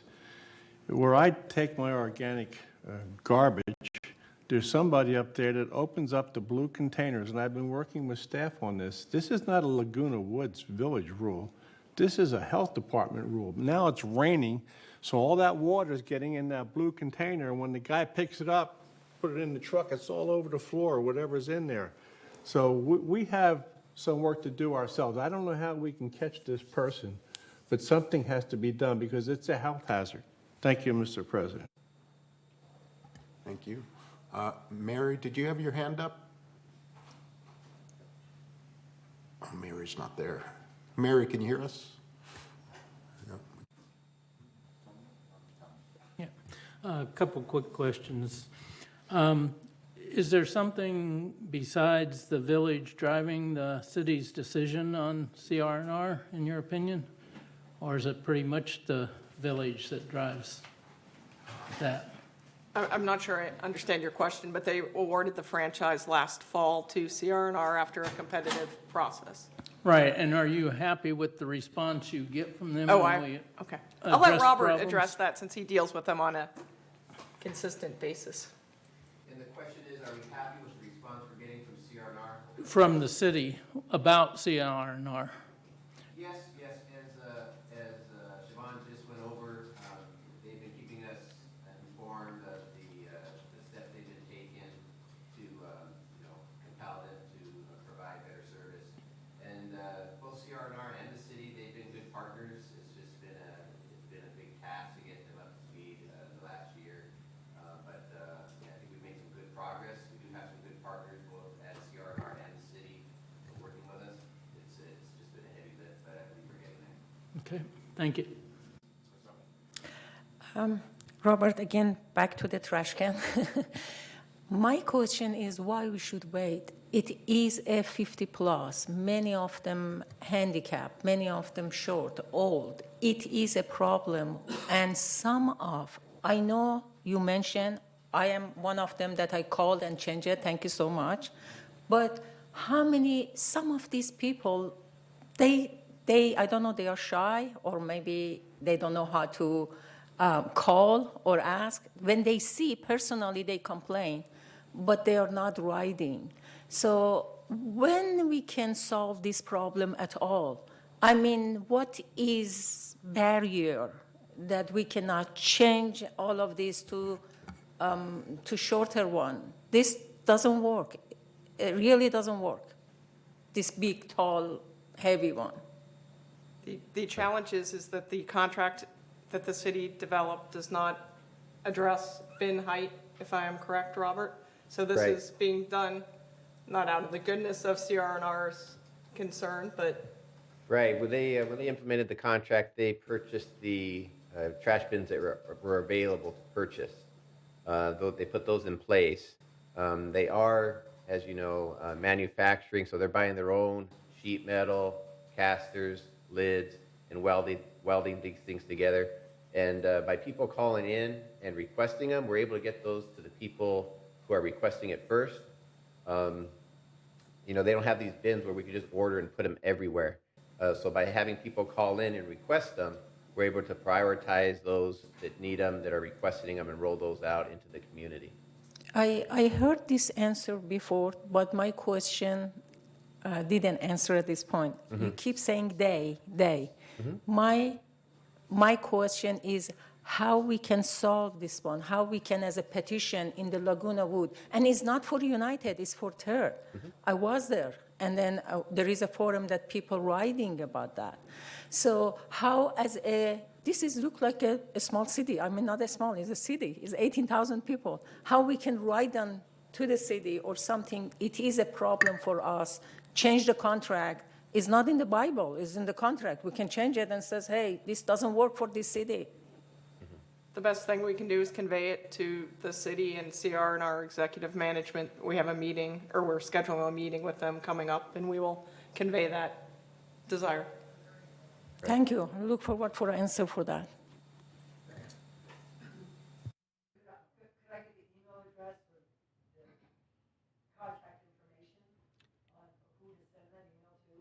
Yes, it's Laguna Woods Recycles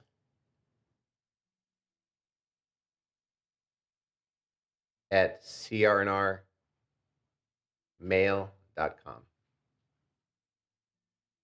Sure. Laguna Woods Recycles at crrmail.com. And Mr. President, can I mention one more thing? Yeah, I just wanted to ask you, is there a phone number as well that we should refer to for CNR? And is there a name of a contact that we should send it to at the email or phone? Just that general email is fine. And the customer service line is 949-625-6735. Okay, thank you. You're welcome. That is all. And please correct me if I'm wrong, I couldn't remember, but is it if we requesting the cost of change and bring it is on the United, is there any cost for us, for United, for changing the bins to the lower? Not for changing the bins. Not for, Not under the current arrangement where they roll them out as requested. CRNR is doing it at their cost. okay, thank you so much. You're welcome.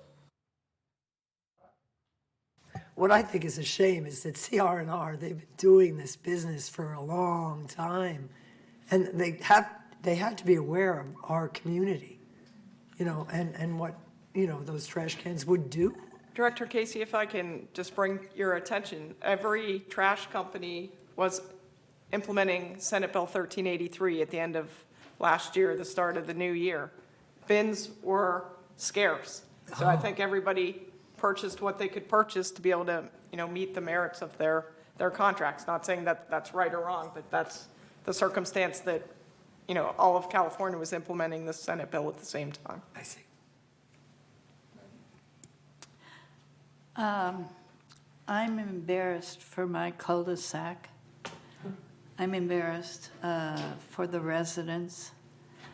I open every time I open the trash bin, any one of them, either the recycle one or the paper one or whichever one, I find people's stuff from moving out. Basically, that's what happens.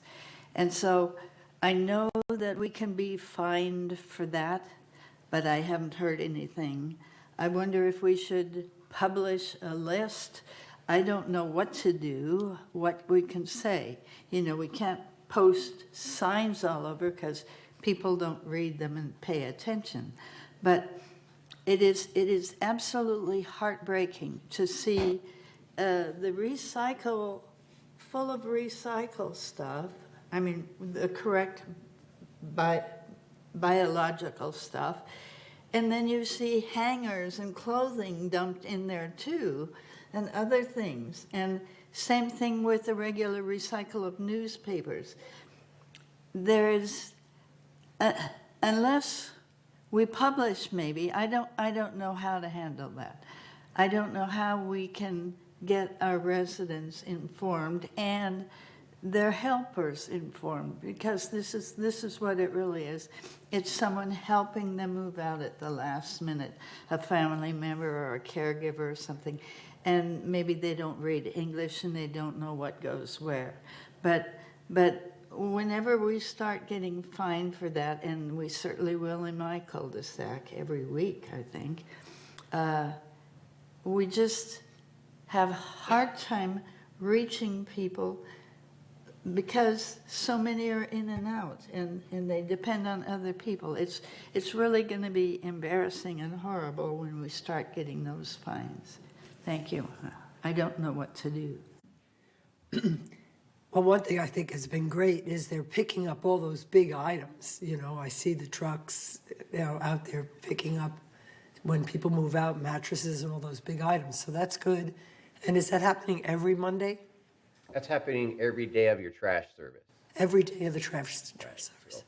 And to answer Director Blackwell's question, I think what's going to help with that situation is just continue the public outreach And we've done, and we're working with media and communications to address various platforms. We've had, in the most recent version of The Breeze, we had a multi-page article on what to do with various types of trash. We had multiple Friday email blasts. We go out into the community. We're going to continue to go out on Earth Day and at other events with our booth to hand out flyers and talk to people. It's a constant, continual public outreach to continue to educate people. Thank you very much, Robert. Good presentation. Thank you. Next item is the consent calendar. All matters listed under the consent calendar are recommended for action by committees, will be enacted by the board by one motion.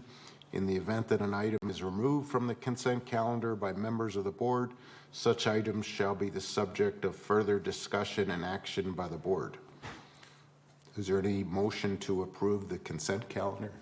Make a move to approve the consent calendar. Okay. Is there a second? Second, Allison? Okay, everyone in favor? Do we have to vote for that, or? Yeah. We have to vote. Everyone in favor, raise your hand. Okay, consent calendar is approved. Okay, next item is item 14 on our agenda, which is entertain a motion to approve anti-harassment, anti-abuse, anti-intimidation policy, and formation of joint hearing body. And this was December initial notification, 28-day notification for member review and comments to comply with Civil Code 4360 has been satisfied. Okay, so we have the motion. It's been out for 28 days. Someone needs to read it. And I'll read it if you like. So Maggie, if you could read it, please. Okay. Resolution 0123XX, Anti-Harassment, Anti-Abuse, and Anti-Intimidation Policy and Charter of the Joint Hearing Body Committee. Whereas the Board of Directors of Laguna Woods Mutual United and Golden Ring Foundation require a clear and consistent policy to address claims of harassment, abuse, and intimidation by directors to staff of village management services, fellow directors and residents, as well as claims involving harassment, abuse, and intimidation by residents to staff of VMS, directors, and other residents. And whereas this anti-harassment, anti-abuse, and anti-intimidation policy is intended to provide guidance relative to such behavior and issue a mechanism for addressing same by the Anti-Harassment, Anti-Abuse, and Anti-Intimidation Joint Hearing Body Committee. And whereas this policy is being adopted by the Board of Directors of GRF in United, in the exercise of their respective duties to maintain, protect, and enhance the value and desirability of Laguna Woods Village and the interests of all of its members, now therefore be it resolved January 10th, 23, that the Board of Directors of this corporation hereby adopts the anti-harassment, anti-abuse, and anti-intimidation policy and charter of the Joint Hearing Body Committee as attached to the official minutes of this meeting, and resolve further that Resolution 01-2273 adopted November 8th of 2022 is hereby superseded and canceled, and resolve further that the officers and agents of this corporation are hereby authorized on behalf of the corporation to carry out the purpose of this resolution. I move this resolution. Okay, it's been seconded by Dan. Okay, any discussion at this point? Allison. Why is this necessary? Don't we have a stack of code, of rules, of procedures, everything from our own to the state of California to EEOC that govern the relationship between employees and others. We have civil codes, we have a stack of rules about this. I'm grasping at what this adds to our ability to have a happy community here. Why is this necessary? Some of these phrases put me off a little bit. They seem to be the flavor of the day, you know, that are pandering to current issues in society rather than a heartfelt need. And please inform me if I'm wrong about this, but don't we have enough rules that govern this kind of behavior already? I ask. This grew out of an effort of presidents of the mutuals, GRF, and the VMS chair. The intent was to have a consistent policy amongst all the corporations. That was the intent here. And Third has not approved this. That is correct. United and GRF have previously approved it. Now the proposal is to have the documents reflect the participation of GRF and United and then move forward to form the joint hearing body.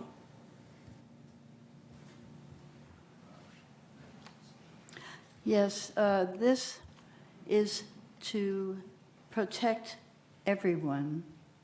This is resident to resident, director to resident, director to everybody. This is for harassment coming from anywhere. It is to protect everyone no matter where they are. The jurisdiction will be where the event occurred. So if a person from Third, I'm sorry, I'm looking at a head shaking, and that's I'm reading what is true here. So it is where the event occurs. And the question is, if a United person harasses somebody in Third on GRF property, where does that go? What board, to which board does that go? And this policy was to help answer that question and to cover all instances.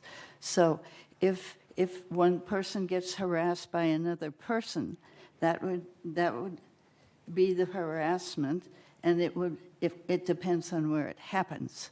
What has been happening is that some boards are not following up on the harassment policy and have not the idea that a person should be free and able to do what they want. We have people in United who are kept out of laundry rooms by other persons, who are chased in the cul-de-sacs by cars by other persons, who are prevented from doing many things by other persons, who are attacked by dogs on long leashes by other persons. All of these happen. And so we need this anti-abuse, anti-intimidation, and anti-harassment, which is legal, has legally been changed over the recent years. And this incorporates, as you can tell by the language, all the recent laws. And it is to protect these people who are crying because they keep getting intimidated or hurt or harassed by other people, and they want protection. And so this was meant to be a uniform policy so that no matter where you were, you would be protected. You would come before a board that was not necessarily the harasser's board. Okay? The harasser's board might be more favorable to the harasser than they are to the other resident, in other words, or something. This was to try and keep it all level and have a right of the harasser's issue for defense, if they are found guilty or found to have done this, then in order to be punished, if it's United for United, United wasn't punishing. Third wasn't punishing. And so it reoccurs and reoccurs and reoccurs. And this was to be sure that the same kind of bad event, same kind of treatment, should receive the same kind of treatment in in mediation and in discussing that, so that you can't get away with things in United that you could get away with in Third and vice versa. And no matter where you are protected by this, that someone, you can complain and it will go to a neutral 4 minutes. place, I'm sorry, a neutral place and be neutral and have a right to, for the offender to also reappeal to their own separate board. So that's the explanation of what this is. Thank you. Tony, you had your hand up. Thank you, Mr. President. Let me remind everybody, when you drive up Moulton Parkway or drive down it, in front of Clubhouse 7, you have a really clever little thing we put out there on the yellow bushes. It says Laguna Woods Village. It doesn't say Third, doesn't say United, doesn't say GRF. It says Laguna Woods Village. And for that reason, that's what people think of us. And to have separate policies is counterintuitive. Thank you.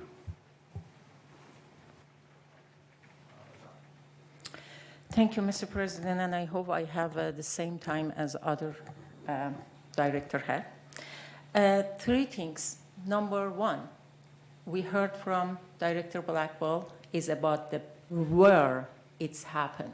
My question is, if Director Ross met me in the Starbucks and he harassed me, should we go to the Starbucks policy?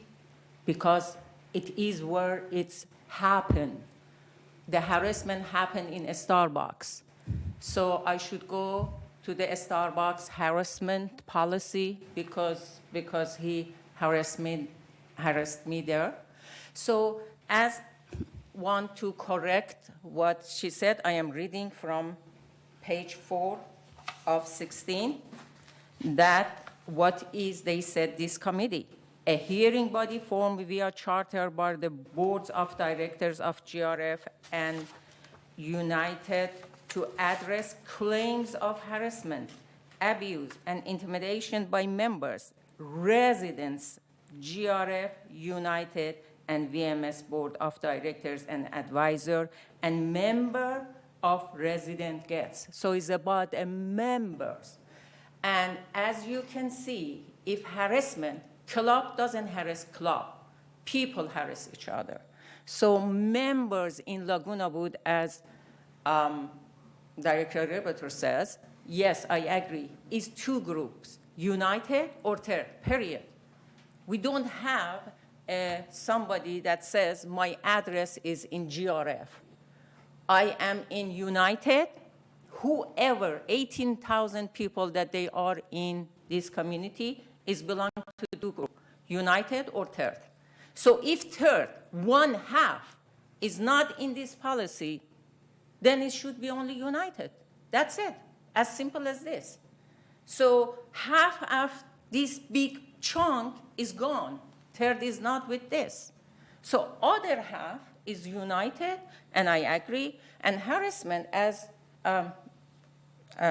Director Alison Buck said, already there are lots of regulation that how we did. This community has been 60 years, and I am sure in 60 years there was many harassment and always addressed by hearing that they are coming.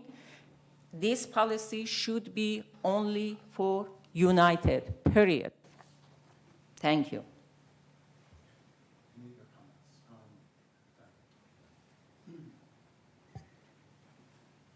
Now, I remember when this was all formulating and stuff, it seemed like recreation had a big part in, maintaining complaints and things like that, which really seems not part of their job, so I'm not sure, but that's what I remember. It seemed like, anyways, you could tell us. If an incident occurs at a GRF facility, it is a GRF event. It's not a Third or United event. That is why they are part of this policy. Yeah. So it was important to include them.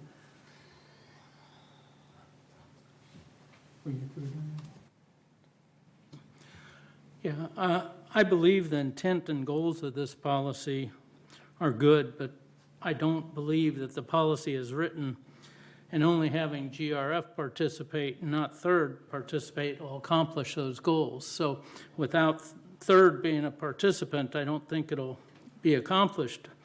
And I believe United members will see a rise in their legal fees due to this policy, because every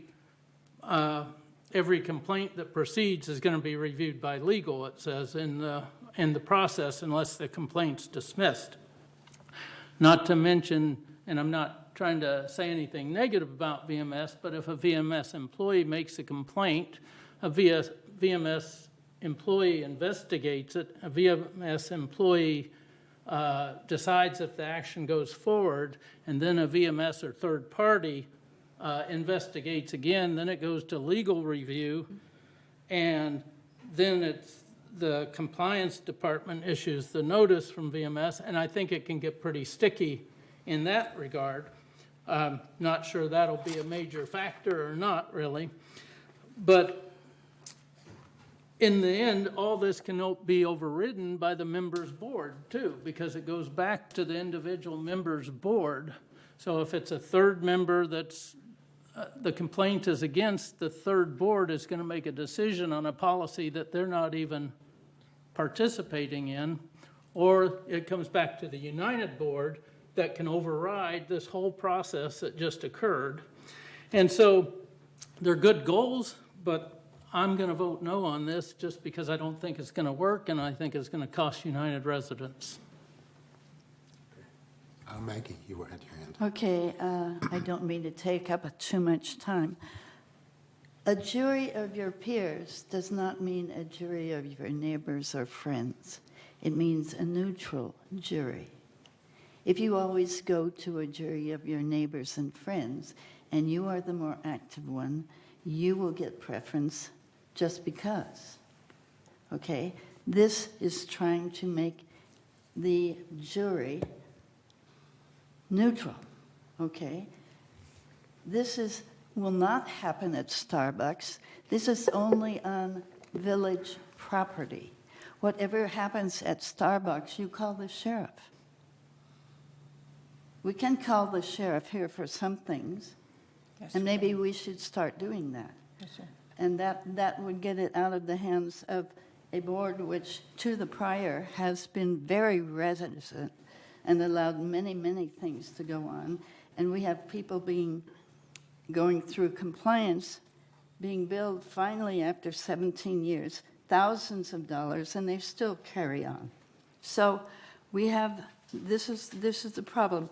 So if the idea is we must come all together, we do not have all our meetings on the same day, and we never have a united meeting of all three boards to discuss this and vote on it, because our structure is not that way. So somebody is going to have to be the first board, and somebody's going to have to be the second board, and then somebody will happen to be the third board. If 2/3 of them go with this, then the 2/3 that are involved will happen. Whatever third does with their people, we won't know. And so we may not get redress of grievance. If a third person does something to me, I might not get correct redress of grievance in third committee because I'm from United. And if they don't want to. It's 2 minutes. Okay, Thank you so much for the time. okay. Paul, did you have something you'd like to say? Yeah, I just want to let the board know that we do have a one-member comment before you guys start voting. Okay, let's let the directors finish, and then we'll let the members comment. Diane? Well, I just had a comment on something that was just said, whereas the police are very busy. When I got hit by somebody in here, they did not respond. They had no time to come and address the situation. Luckily, we had security. They came out, they took the report, and everything was documented. So, like right now, I know there's some case where there's some racial slurs or something that's happening. The court and the police are not going to get involved in that. They're just not, I mean, we need to have something more substantial here. So, I'm hoping that maybe if we pass this now, third will join, and then we'll have a complete document, because it will be working. And the good thing about it is that we have people from third on the board, people from United on the board, people from GRF on the board hearing, so it's a more fair of all those opinions are going to come together. So I think this is a good thing. Maybe it can be tweaked in later times, softened a little, but it gives them some, way to address these things. Because we've made changes in a lot of things with how people are being treated and the way our documents were drawn. It's just something that happens with the change. Thank you. Cash, please. I think we are one village. Something like this should be one for everybody, not different. And we are trying to get in here and take third out and do this and do that. That's ludicrous. We don't need to do this. We need to be consistent as one village. We are one village. Thank you. Thank you, Mr. President. What we're not considering here is people.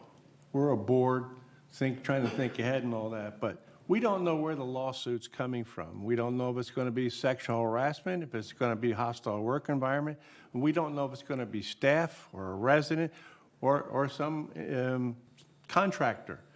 So we have to be prepared, and I agree with Director Akrakar, as a village, so that when we go to court, we can show them that we're aware of this and we have policies to prevent it.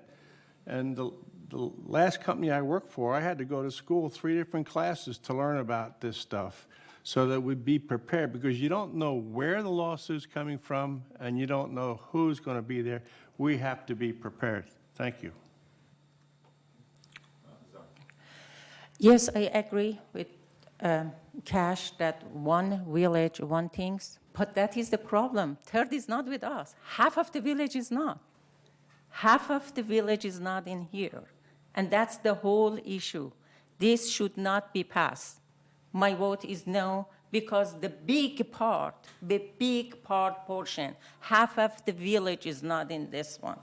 So we cannot call this one a complete. So in that case, yes, I agree, if they were there, they are not, unfortunately, or fortunately, whatever they wanted. We cannot make decision for third. Third is not here. So the whole Laguna Woods cut to half of that is not here. So the vote for me is confusing. And imagine, even imagine, in the community that they want to pick up someone from GRF, maybe that GRF that they pick it is from third. Third is not accepting, but someone from third is going to vote in here. It's so complicated. So the way that's written, this one is amazingly complicated and is not working.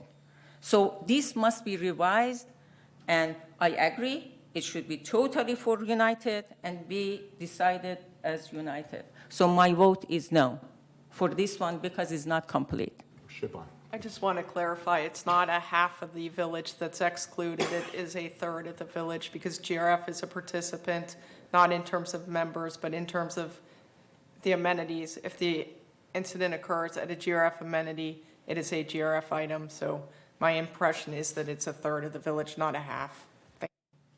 Yeah, I wanted to make a few comments, if I could. I agree that the best approach is to handle this as one village, and Laguna Woods Village.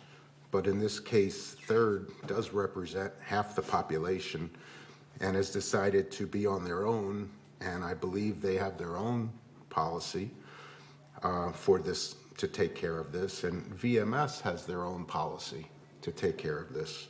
So I'm thinking this is like a bar stool that has 3 stools, three steps to the bar stool. One GRF, one third, one United, and it's missing one of the 3 stools, so it's not really balanced. And I would prefer to have third involved, but unfortunately they're not. But I think it's an important policy that United should have. And if this does go down to defeat, I would like to see this rewritten because I think it's important that we have an anti-harassment policy for United, that it be rewritten based on United's policy to handle anti-harassment. And it should not be shared with just GRF. That's my feeling. And then the second thing that happened yesterday at our president's meeting is that there was discussion as to where does it happen? Where does the incident happen? GRF believes that as it's written, where it happens takes priority over the people that are responsible. I believe that it's the people that are responsible for the harassment that takes priority.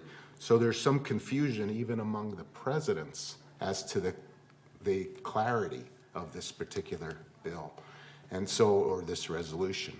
So I think that needs to be kind of figured out and determined what is the truth. And as I said, if this does fail, I think that it should be a united policy to quickly develop it into our own policy and have a united anti-harassment policy made up rather quickly, because the terms of this policy seem really well written. It's just that I think we need to be on our own. That's just my feeling. Any other comments? Oh, Siobhan, please. On November 8th, United repealed its anti-harassment policy. So if you elect not to move forward today, I would suggest we have that policy reviewed quickly by legal counsel to make sure it's current with all applicable laws and bring it back for readoption because it's been suspended and canceled. That's a good idea. Director Simon has a comment on Zoom. Mary, go ahead.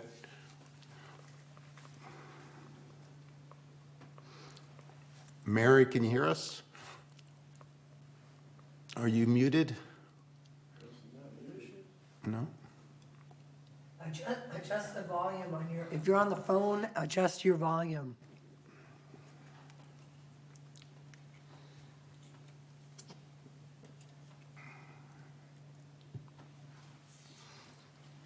We still have a speaker. Yeah. Okay, any other directors before we go to the members? No, can we end up the? Well, let's let Maggie one more time. Go ahead, Maggie. Okay. Well, United has a terrible record with this so far, on its own, in the past. Terrible record. So I guess we could continue that terrible record, or maybe we can decide better. Maybe we can enforce our policy next time. Okay, thank you.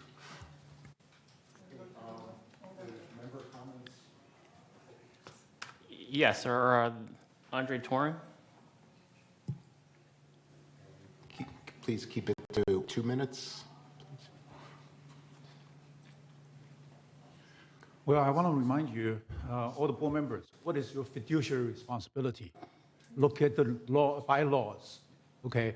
Take care of the welfare of the corporation, not to take care of the welfare of the VMS, not to take care of the welfare of the village members. Take care of the welfare of the United Board members. Okay, all these talk about we have to have unified, you are trying to extend your responsibility. They don't come to here to complain. They go to other places to complain. So should we include other HOAs in the neighborhood in this the whole harassment considerations? No. Go back to your fiduciary responsibilities. Many of the board members forgot about their fiduciary responsibility. You are only taking care of the welfare of the members. There's no need to consider everything else. Okay? Yes, you have a good intention. That's for state level, that's for local level. You go there, not on this board. And also I want to remind you, there are a lot of illegal procedures exercised by the VMS board, and I'm pointing the finger at VMS, okay? There's a lot of illegal procedures. For example, I got sanctioned by VMS board without knowing it. They just sent me a letter saying you got sanctioned. What is the evidence? No evidence. I sent the emails evidence to say something's wrong with that. There's no response denied. I don't want to have personal attacks at this time, so. But I'm a whistleblower. Okay, that's fine. Okay, Point I'm of a order. whistleblower. Point of Somebody order. needs to protect me. Point of order. Pointing out illegal Okay, procedures. I'm not going to allow that anymore. If you have another subject to talk about, or if you have a related subject, we're not going to talk about. Okay, what I want to say is, before the board asks members to follow your rules, you need to follow your own, the laws. We come up with all kinds of illegal procedures to incriminate the members, but we are not talking about your own mistakes. Okay. So it's very important that you understand it. You're out of time. Thank you very much. Thank you. Please follow your laws before you ask us to follow Okay, your laws. thank you, Andre. You're out of time. The next member is Mr. David Carter of 492B.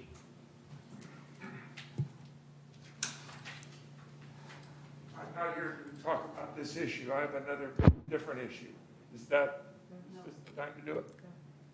Now, the time to do it was a bit before, but, Oh, I didn't. I just learned about it this morning and I raced over here. well, go ahead and talk about it. You know, I'm sorry I've to come all the disrupt way your over. schedule. My name's David Carter. I live at 492B. First of all, let me just say to all of you, I really appreciate the work you do for the community. I don't think any of you are paid except for a few, and you spend hours doing things for all of us. We love living here, and thank you for all the work you did, you have been doing. New Year's morning, New Year's Eve, we had a downpour, rain. New Year's morning, my wife and I got up, we're having breakfast, and we looked out in the living room. There was water all over our living room. We had no idea. Where did this water come from? This was New Year's Day. Of course, everything was closed up. The only place that was taking my call was security. They did send a policeman out, and he took pictures and everything. He said, oh yeah, this is bad. But we got towels out. We mopped it all up as best we could. And that's the last time somebody came. No, the roofing people came the very next day and got up on the roof and said that the downspout on the roof, we live in a Madrid model, which is flat roofed, was clogged, causing a backup of water on the roof. It had seeped down into our unit, and the floor was ruined. The wall had moisture in it. The ceiling had moisture in it. It's a nightmare. But they cleaned out the downspout. They cleaned they found the leak. They patched the leak. Since then, with all the rain we've been having over the last week, no more moisture comes into our house. However, the damage is done. A man was out an hour ago, just an hour ago. That's why I raced over here, saying that, the association is going to pay to have the ceiling fixed and the walls fixed at their expense, at your expense. But I'm responsible for the floor because it's not part of the structure of the building. I said, that can't be possible. The floor is part of the structure of you can't have a building without a floor in it. And they said, well, that's our policy to not repair the floor. It's a laminate floor. It's all buckled up. It has to be taken out and fixed. I'm asking you to consider this. He says, go to the board. So I immediately called here. The board is meeting right this minute. Race over here. Here I am. I don't know what the procedure from here is. What's your address? But my address is 492B, Calle Cadiz. The moisture assessment people were out this morning an hour ago and said, I'll be contacted by somebody. But I want to get on this. I want the moisture in the floor to be taken care of. Okay. Siobhan, did you have something to say about it? I just indicated that I've passed it on to maintenance and construction staff to ask them to follow up and have a conversation with you. Okay. I assume that it's going to come back to you guys, you people, to authorize spending several $1,000s to have my laminate floor taken up and new laminate floor put down. They want to move fast because they said moisture's in the ball. I don't know if you can, I don't know what the procedure is actually. Okay, so could you report back to us after M&C has a chance to talk to this Yes, gentleman? absolutely. Let us know what the outcome is and how we can move forward to satisfy you. At this point, that's fine. Thank you. Okay. Thank you. You're welcome. Oh. Mary, did you have any other, or can you hear us, Mary? Hello, Mary. I know she's in Connecticut trying to get through, so. Okay, let's go to the vote. Yeah, so regarding the anti-harassment policy, which is, I'm just looking at which item we're on here. Item 14A. All those in favor of the anti-harassment policy? President Ross, we're going to utilize the voting system on your tablets in front of Okay. you. Thank you.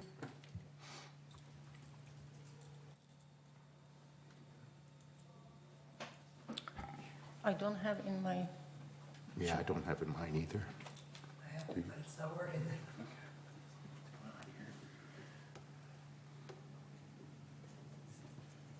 Oh, there we go.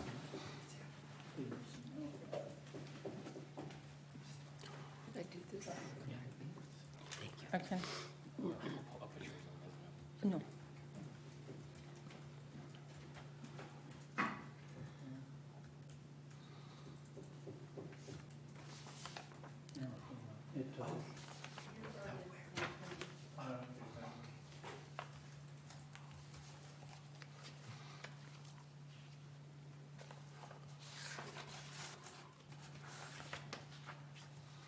So the motion failed, 3-6.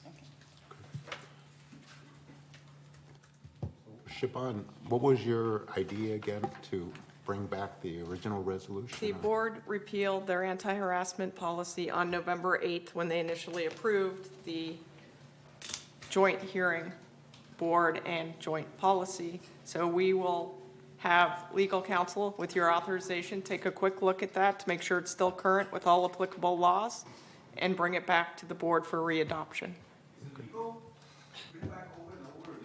Yes, it is legal. Yeah. Yeah, okay. I think that would be the best approach. Yeah, that is a good. Okay. Okay, done with that. Next item. Is 15, Mr. President, I 14B. think you add 14B. Oh, You add 14B. 14B. Yep, you're I don't right. know what is that, but you said Committees and committee. frequency of committees yeah. for So discussion. Let's talk, oh, thank you. Let's talk about the United Committees. And I have a list in front of me of who the chairs are on the United Committees. And also, we wanted to discuss basically who's on the United Committees and also the frequency of meeting, because we're setting up more and more committees, and whether, if we could have some of these committees meet every 2 months or every 3 months, it would be a real benefit to staff, or if we didn't need to have some of these committees at all. But I just wanted to go one by one through the United Committees and discuss with the chairs whether they think it could be held less frequently, or you wanted to add any members to the committee, et cetera. So first, let's start with the architectural controls. Excuse me, do we have, everybody has that one? I don't have that one. It's in the minutes too. Which page? Which page? Item 5B, page 10 of 18, has a list. 5G? 5B is in boy. Item 10 of 18 is a list of United committees. I have 5B, but I have only GRF. I don't have United. Page 10 of 18 is United. turn the page. There you All go. right, 5E, is it? Oh, Five. this one? Okay, thank you so much. Does everyone have that? Yes. Okay. So the first one I just wanted to go over is Architectural Controls and Standards Committee. Anthony, you're the chair, and I'll take the place of Reza while Reza's out.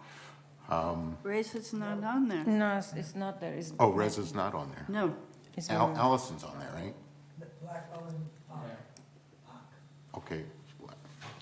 Okay. So Maggie's on there? I'm not on Yeah. there, right? Well, keep it short. The last 2 months, we didn't have an architectural control meeting because we didn't have any requests for variances. Now, we were going to have another meeting this month with Bart Mejia and his staff to discuss some things to do with asbestos and all, but that's up to the board, whatever the board's pleasure is. We didn't have any meetings the last 2 months to save some money and staff time. So it's now a monthly meeting, or is that right? Well, we've been doing it monthly, but I work with staff, and when we don't have any requests for alterations, we've been canceling the meeting. Now, we're going to have one this month because Bart wanted to give us some instruction on some new laws that are coming out with asbestos and all that as it pertains to alterations. So, but if the board decides to do away with the committee, I don't have a problem with it. Okay. So could we make this maybe every 2 months instead of every month? Well, it's been driven, up till now, it's been driven by requests for alterations. Okay. Did someone have a? Siobhan, can you, is it every 2 months is okay, this one? Do you have any idea? ACSC, as Anthony indicated, is driven by cases. So if there are cases, you wouldn't want to delay a resident's consideration. As needed, just as needed, yeah. So those to be announced? We could do that, or schedule it bi-monthly, and if there's a need for a meeting in the intervening month, it can be scheduled. Well, my thing is I'll go along with the board decision, whatever the board decides. Is it okay for the board to do this every 2 months then? Yeah. Is that? But with With the understanding that there may have to be a special meeting. if there needs a special, then make a special, but every 2 weeks. So we put this one every other month, however. It's been driven by demand. Right. Yes. So every other month with a special if needs. If it's needed more often, it will Yes. happen more often. Okay. Just a question, is it, on all these committees, is it better to schedule them every other month and call special meetings, or is it better to have them every month and cancel meetings, which is easier and better for VMS and the board That's probably easier. to Yeah, do it? to keep it monthly and then cancel as needed, instead of scheduling as needed and trying to find a date. Yeah, then it's going to be hard. But again, we applaud the effort to try to reduce the number of committee meetings because they are growing exponentially. Then I would say we should keep this monthly and then cancel when you don't need it. What is the date of the month? I mean, is it the second? I think it's this month, this week. Yeah.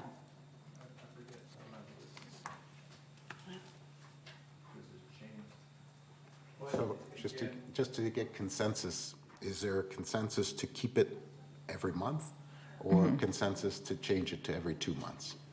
No, I think what Siobhan says is every month, but if doesn't need it, just cancel that one. A government document just canceled last month without even telling us. Chair just cancel it. Yes, So every month, but if you need to every cancel, month. you cancel. But we can cancel. And I have a question. Only chair can cancel or should communicate with the members? For example, if finance chair, I decided we can cancel or I should discuss with Well, you the, should discuss with the members. because government document just chair Committee. cancel, we didn't know. At the same day I went there and I thought we don't have that committee.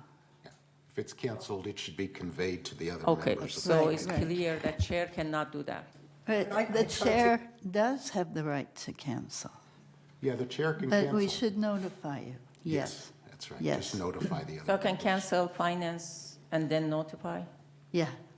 Okay, I didn't know. I Except have this power. finance, I think I just we wanted to should have say, every I month. tried to go to that meeting, and I went up to Catherine, and she said, well, because of Christmas and the holidays, it was canceled. Right. So it right, could have been more than Maggie. Right. Okay. Additionally, if a meeting is canceled, typically the procedure is for that administrator to notify corporate secretaries, and we update that on Team Up, as well as post a cancellation notice on Team Up. Right. Okay. Thank you. I think, Paul.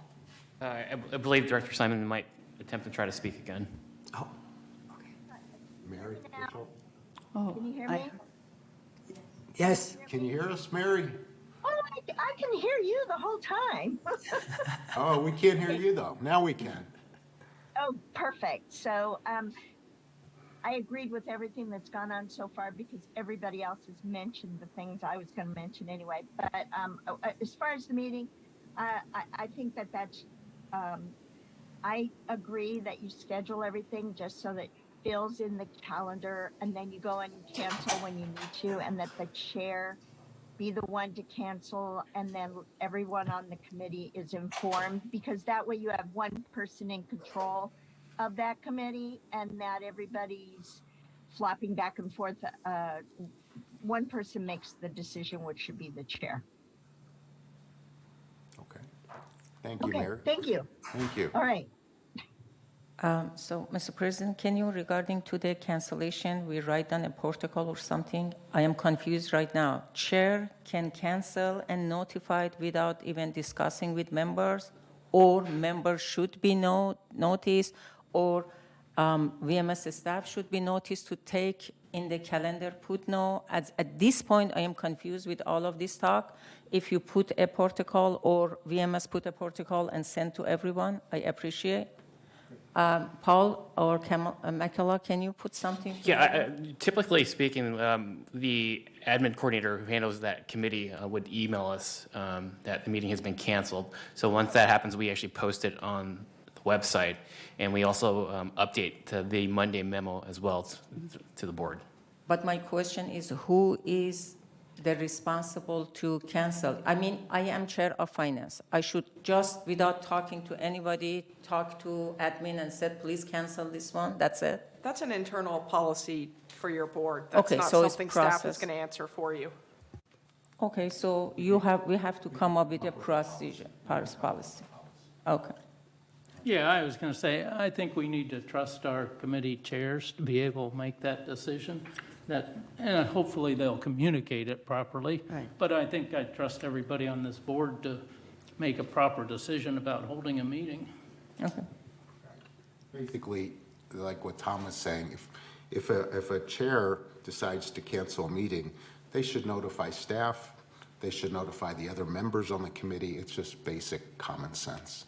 So I don't think we need to develop a protocol. Right, and it would be helpful if you are going to not be present at your committee as a member, that you notify the chair.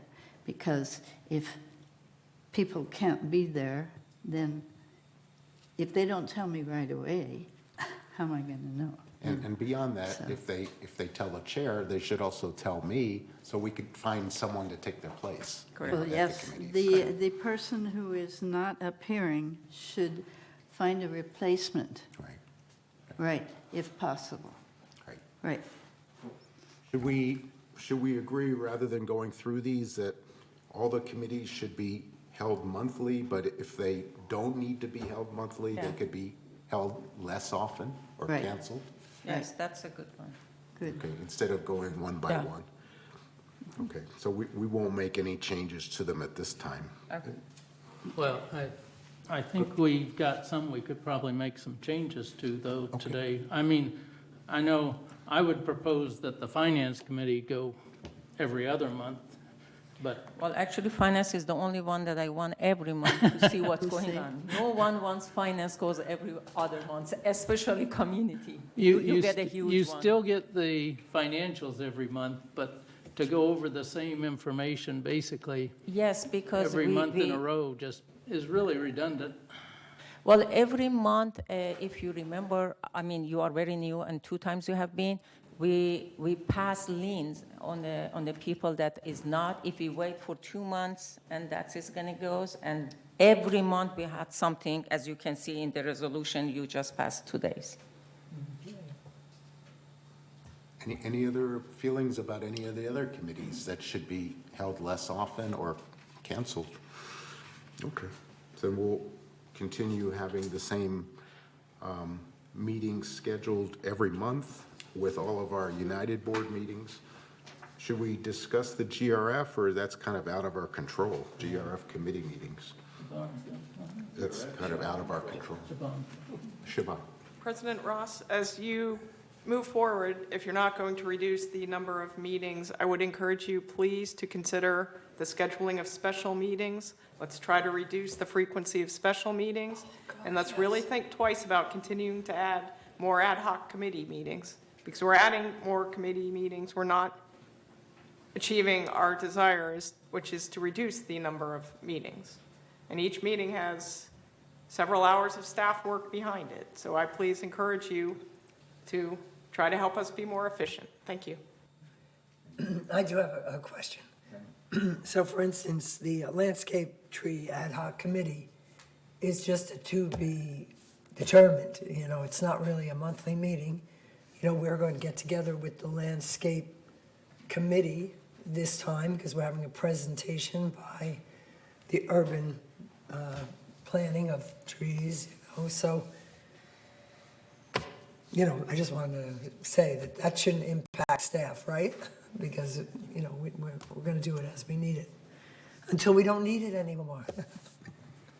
Mr. President, yes, I agree with what Director Casey said. Ad hoc committee, for example, we had investment.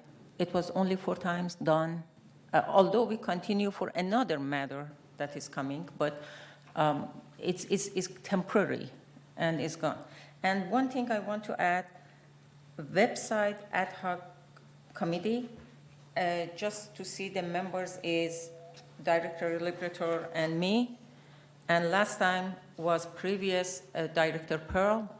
I don't mind. If it is a closed session, I one day know that only these 2 people are, but last time it was a closed session and she was there. I don't have any objection, but I want to just know that these 2 people are the member.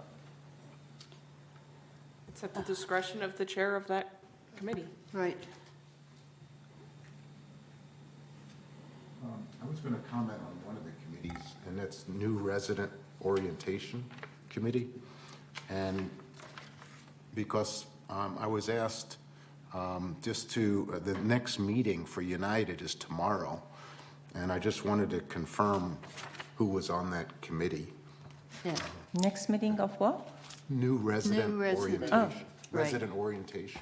Oh, I think I'm filling in for Pearl. Let me see. Well, it is not It's Maggie and Cash. It is new resident orientation. No, that wouldn't be us. And that is given by Dorothy Pacella for us. Right. And I make an appearance. Sometimes we do a tag team and both of us talk our way through the meeting. Sometimes Dorothy handles it. She's got a whole routine. They've got everything worked up. And we have approved we have a set list of items which are to be covered there. And so it is not a committee meeting. We have the new residents here. But the And- name of Director Cash is there. Yes, we put Cash on in case he should want to come, and he said okay. And Okay. so that's why he's there, but I have done it, and I have done it with Dorothy before. And so that's usually the way we do it. And we just go through the list of things that we say. And it's a formula list with slides and stuff that we show each one. And then we just answer questions and chat with them afterwards. And so it's not a functioning committee as a committee in actuality. Okay. But they asked me to identify who would be the representatives for the balance of this year. Right. So should I say you and Cash Right, would continue if being the Cash is representative? willing to come to some, okay. Basically, we talk about insurance and things like that, and so, and about the activities and other things, and try and get people accustomed to how we handle things here. So it's very informal, but very structured. Okay, thank you. Dan? Now, I agreed to fill in for Pearl for the traffic hearing. Is that member hearings? Yes. Is that the same? That's, No. Is that GRF? Oh, it is? Yeah, that's GRF. Okay. So are we done with this, or, Let me just see one thing. because there is no changes? Okay, so I think we're done.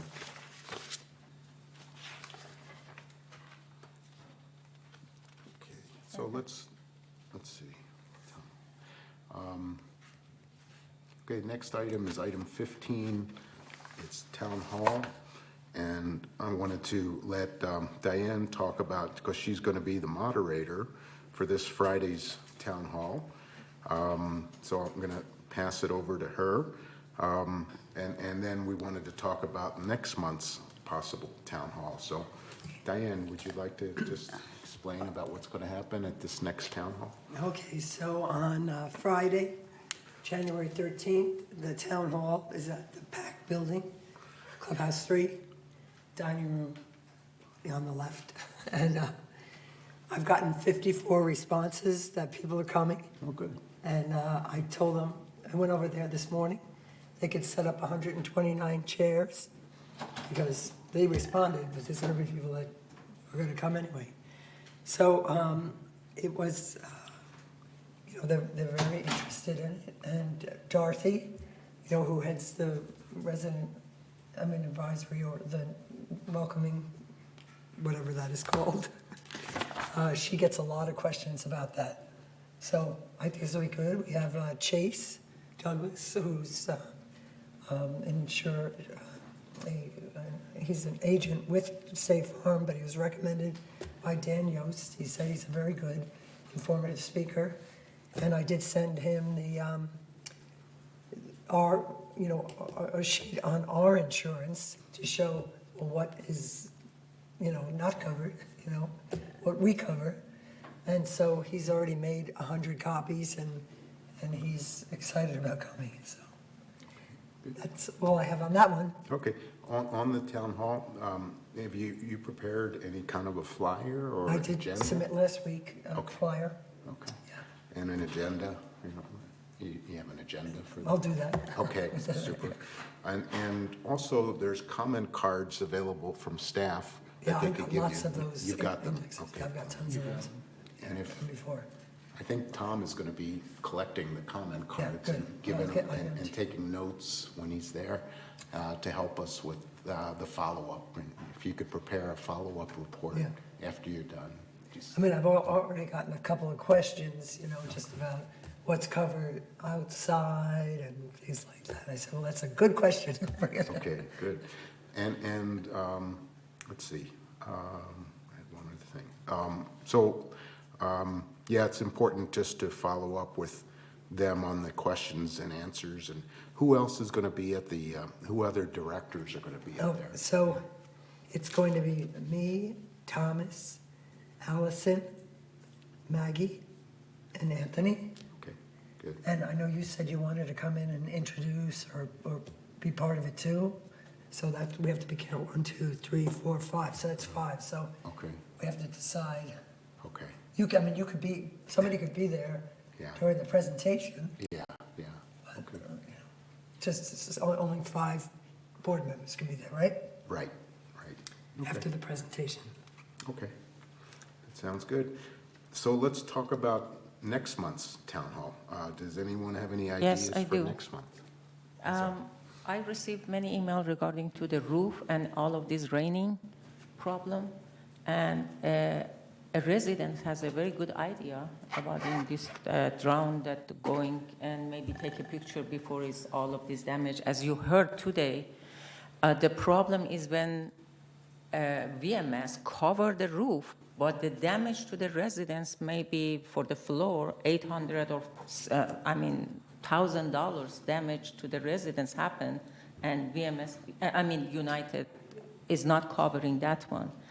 And that's one issue that I have and I receive a lot. And another is lighting, especially during the winter. We receive lots of problem with the dark and with the coyotes, and all of this comes around 4 o'clock. Look at that. It's getting dark, and is really, really some area is dark. And these two issues, I want to put it for the next one, especially during the winter, because both of them belong to the winter. Rain for the roof, and then lighting. Regarding the lighting issue, this is something that came up at our M&C meeting, and we received, I received a really good explanation from VMS staff saying that there's an application, and very simple one-page application to fill out with a one-page resolution, that we do have budget for it for 2023 for lighting, and we want to convey that to our community. And I have prepared like 20 applications. I'd like to hand them to you, and you could just let the members know that there is this in existence and there is budget for it for next year. And if they do need lighting, maybe we don't need to wait till next month's meeting. We could announce it now at this town hall. So. It would be great if you could speak if you have the time. Yeah, I'll be there. Okay, that would be great. I'll be there. But definitely the issue with the rain and the damage. Yes, and the then roof, what the is roofs. covered or not. So this resident should know. This person that came didn't know that we're not going to cover the floor. But you see, that's going to be covered Friday. Right. As far as the I insurance. know, but the rain is not covered and the No, insurance. I'm just Okay, saying, we're what trying happens? about problem with the flat roofs right Yeah, now. yeah. We're talking about M&C. Yeah. So flat flat roofs roof So is a you're big just problem. suggesting an open forum. Open forum for the, not open forum, someone that be, I should think about that, what kind of a speaker we needed, what kind of information we can give to residents at the first sign to call us, or rather than wait until like this person, the whole area be water. People don't know, and this happened probably from January to end of getting to the March. Again, we are gonna have this problem, and then the big rain is coming actually. And this insurance it was established, otherwise I was forcing for this storm that is coming, this be priority. So probably for the next one, if you put roof, flat roof, put roof, I don't know if other flat roof can be The fellow done. that talked today said that there is somebody who could explain about putting that extra piece in on a flat roof. So maybe somebody who's knowledgeable, who's not a VMS employee.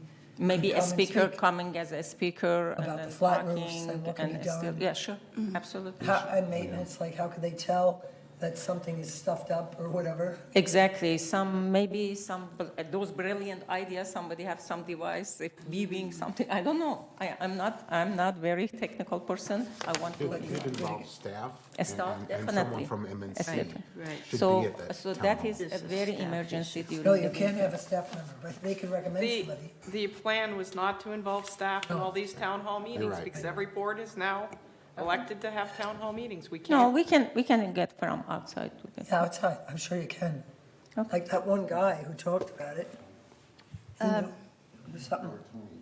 Thank you, Mr. President. Major roofing contractors right outside of Garden Plot too. Maybe we can get one of their managers to come and talk. You know, what's the company's name, Lettner or something? Okay. I mean, they do all our roofs, so they should have some expertise. That's, Okay, Okay, so you'd like to be moderator for that? I will do.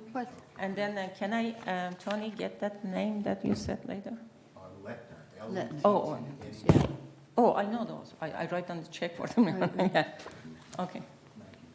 Yeah, and important in both of these matters is what share, as he was worried about, what share you have for, what share does United have for repairing, and what share does the member have? All the United, as I understand it, will replace everything at the simplest level. Right. You must, if you want your glorious floors, you pay for that. But United will pay for a livable, basic house and fix all the walls, because those are United even if you painted them and so on. So United will give you that, but your HO6 will cover all the other stuff, and with housing, yeah. Thank you, Mr. President. It's been my experience where we had a pipe between the upstairs and downstairs that leaked, and it came into my kitchen and ruined the breakfast area floor. And what I was told by staff is that originally my place was built with wall-to-wall carpeting. And the people before me put laminate hardwood floors down there. So Laguna Woods would only give me the price of a rug, because that's the way the place was constructed. And I replaced the door. I had to pay the extra, in other words. They were going to put it back the way it was originally constructed with wall-to-wall carpeting. But of course, Mama wanted hardwood floor, so I had to. They were giving me enough to do the rug, and the rest I had to come out of pocket. That's what's been my experience. Yeah, I had two leaks, and one was my fault from a tub I put in, but they didn't know in the beginning what it was, so they took out the ceiling and the walls, the ceilings, and my HOA policy covered had they repaired it, but it covered that. With my $1,000 deductible, I had to pay the rest. But on another one, the pipe failed from the upstairs to the downstairs, and they had to open up the walls and do all that. I had a taller molding, which they went and purchased, but I paid for it. Okay. Yeah, I just want to make sure we're careful on not representing something to residents about what can be repaired and what can't be repaired, and who's going to pay for it or something like that at this meeting. Otherwise, it becomes a complaint session and us representing something we don't want to do, because VMS should be the ones handling that. And so I just caution on this town hall. I don't know if Siobhan has something to add to that. I would clarify that they are United policies that VMS is implementing nonetheless, though. Yeah, I'd be very careful, because it's going to turn into a slippery slope very quickly. Maybe we need to do some research on our resolutions regarding roofs and damage to the roofs and damage to the interior of the buildings. So we can have that one, what we, regarding to think, we are not mentioning any what is covered, but we can print the resolution. What is in the resolution, we can hand it and say, you read it by yourself. This is our resolution, says this one. And that's the best way, we are not getting involved that we cover or not cover. Anybody says what is covered and said this is resolution, you read the resolution and contact VMS. And that's it. So we're not giving any advice. And that's, to me, is the best way. Yeah. Okay, because Mr. President is 12 again, we're not going to have a committee report again? Mary, did you have a comment? Mary, did you have a comment? Her hands was not up. Yeah, just a real quick comment. What Azar just said to reinforce that. We discussed this earlier. The last time we talked about town meetings, that we said never commit, never agree, never, not that, you know what I'm saying. We just want to make sure that we reinforce what the policy already is. And her suggestion is very good in that we have a printout available, maybe half a dozen of them, of what our rules and regulations or what is part of United, and that we distribute it, and we just take the information they provide, but we have to, we support our members, but we cannot commit to something outside of what's in the rules and regulations, so let's distribute them and let the members be aware of them. That's all. Okay, thank you. All right, let's move on to committee reports. First committee report is the Finance Committee. Yes, so we don't have a comment, member comment? We have director Or comments. escaping? And you're right, which is item number, which item? 16? 16. Director comments. Any director comments at this point? Yes, I do have. Okay, Azar, go ahead. I want to say, first of all, Happy New Year to all Laguna Woods Village residents, especially to United residents. And I would like to share with you, we arrived in 2023 with a great certainty that United Reserve account is safe now and will not lose any money on its investment. Based on a vote on November 14, all investment of United is in 3 to 21 months Treasury bill with 100% guarantee positive income for our reserve account.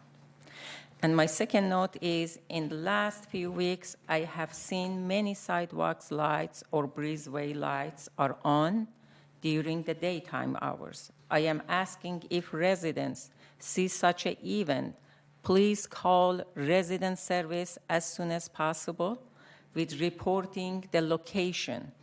The price of electricity is too high to be wasted during the daytime. Thank you. Thank you. Any other comments? Okay, let's move on to committee reports.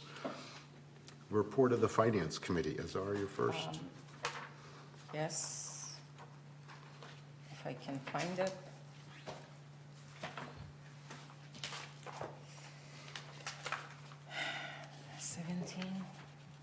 Item number 17.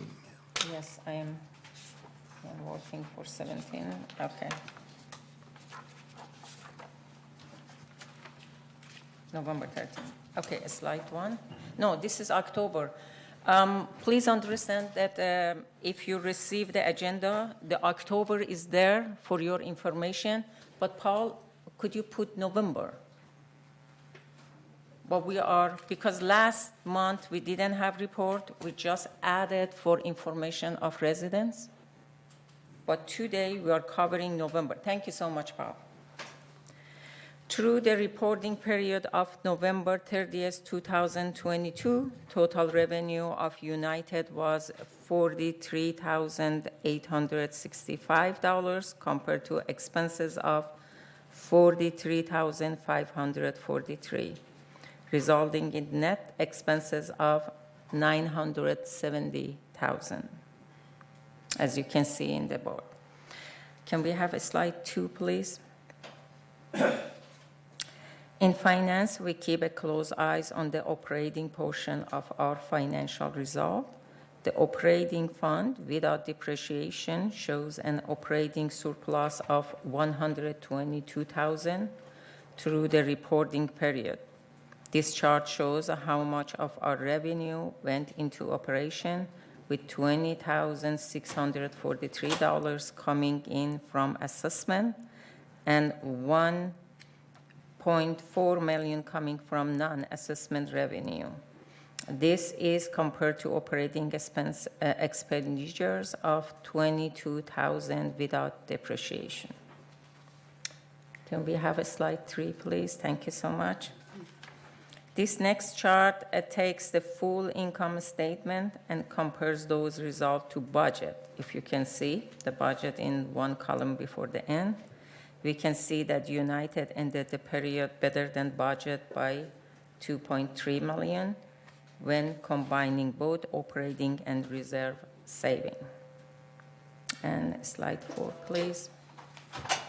Which chart is bar chart is easier for eyes to see. The most significant variance from budget is attribute to employee compensation, 1.7 million favorable variance resulting primarily in the M&C and landscape savers services, largely to the open positions. Outside services is 772,000, again is favorable. Variance coming from building structure is primarily due to delay in processing invoices and late contract approval for moisture intrusion.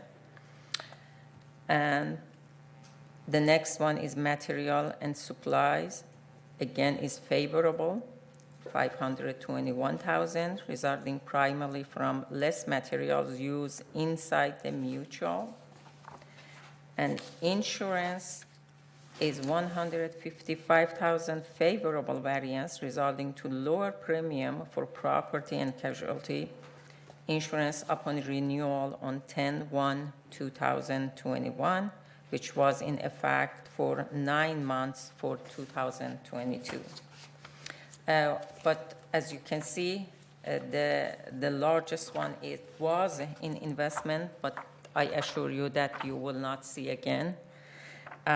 This is unfortunate variance resulting from the sales of discretionary investment during the reporting period, which was $1.3 million.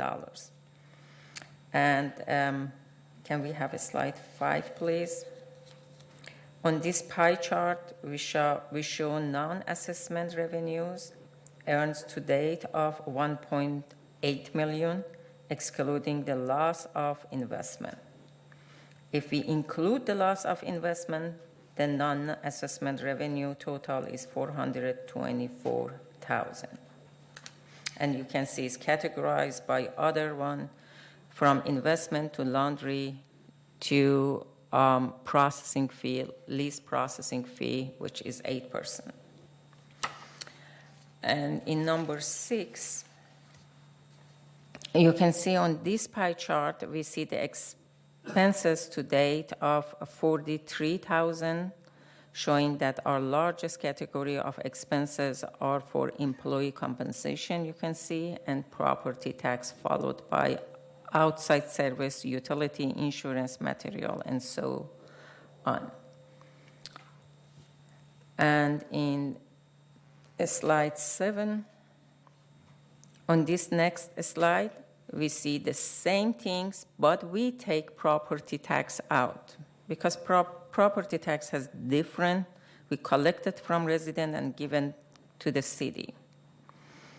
And number 8, our fund balances are shown here. The contingency fund balance on November 30th, 2022 was $1.1 million.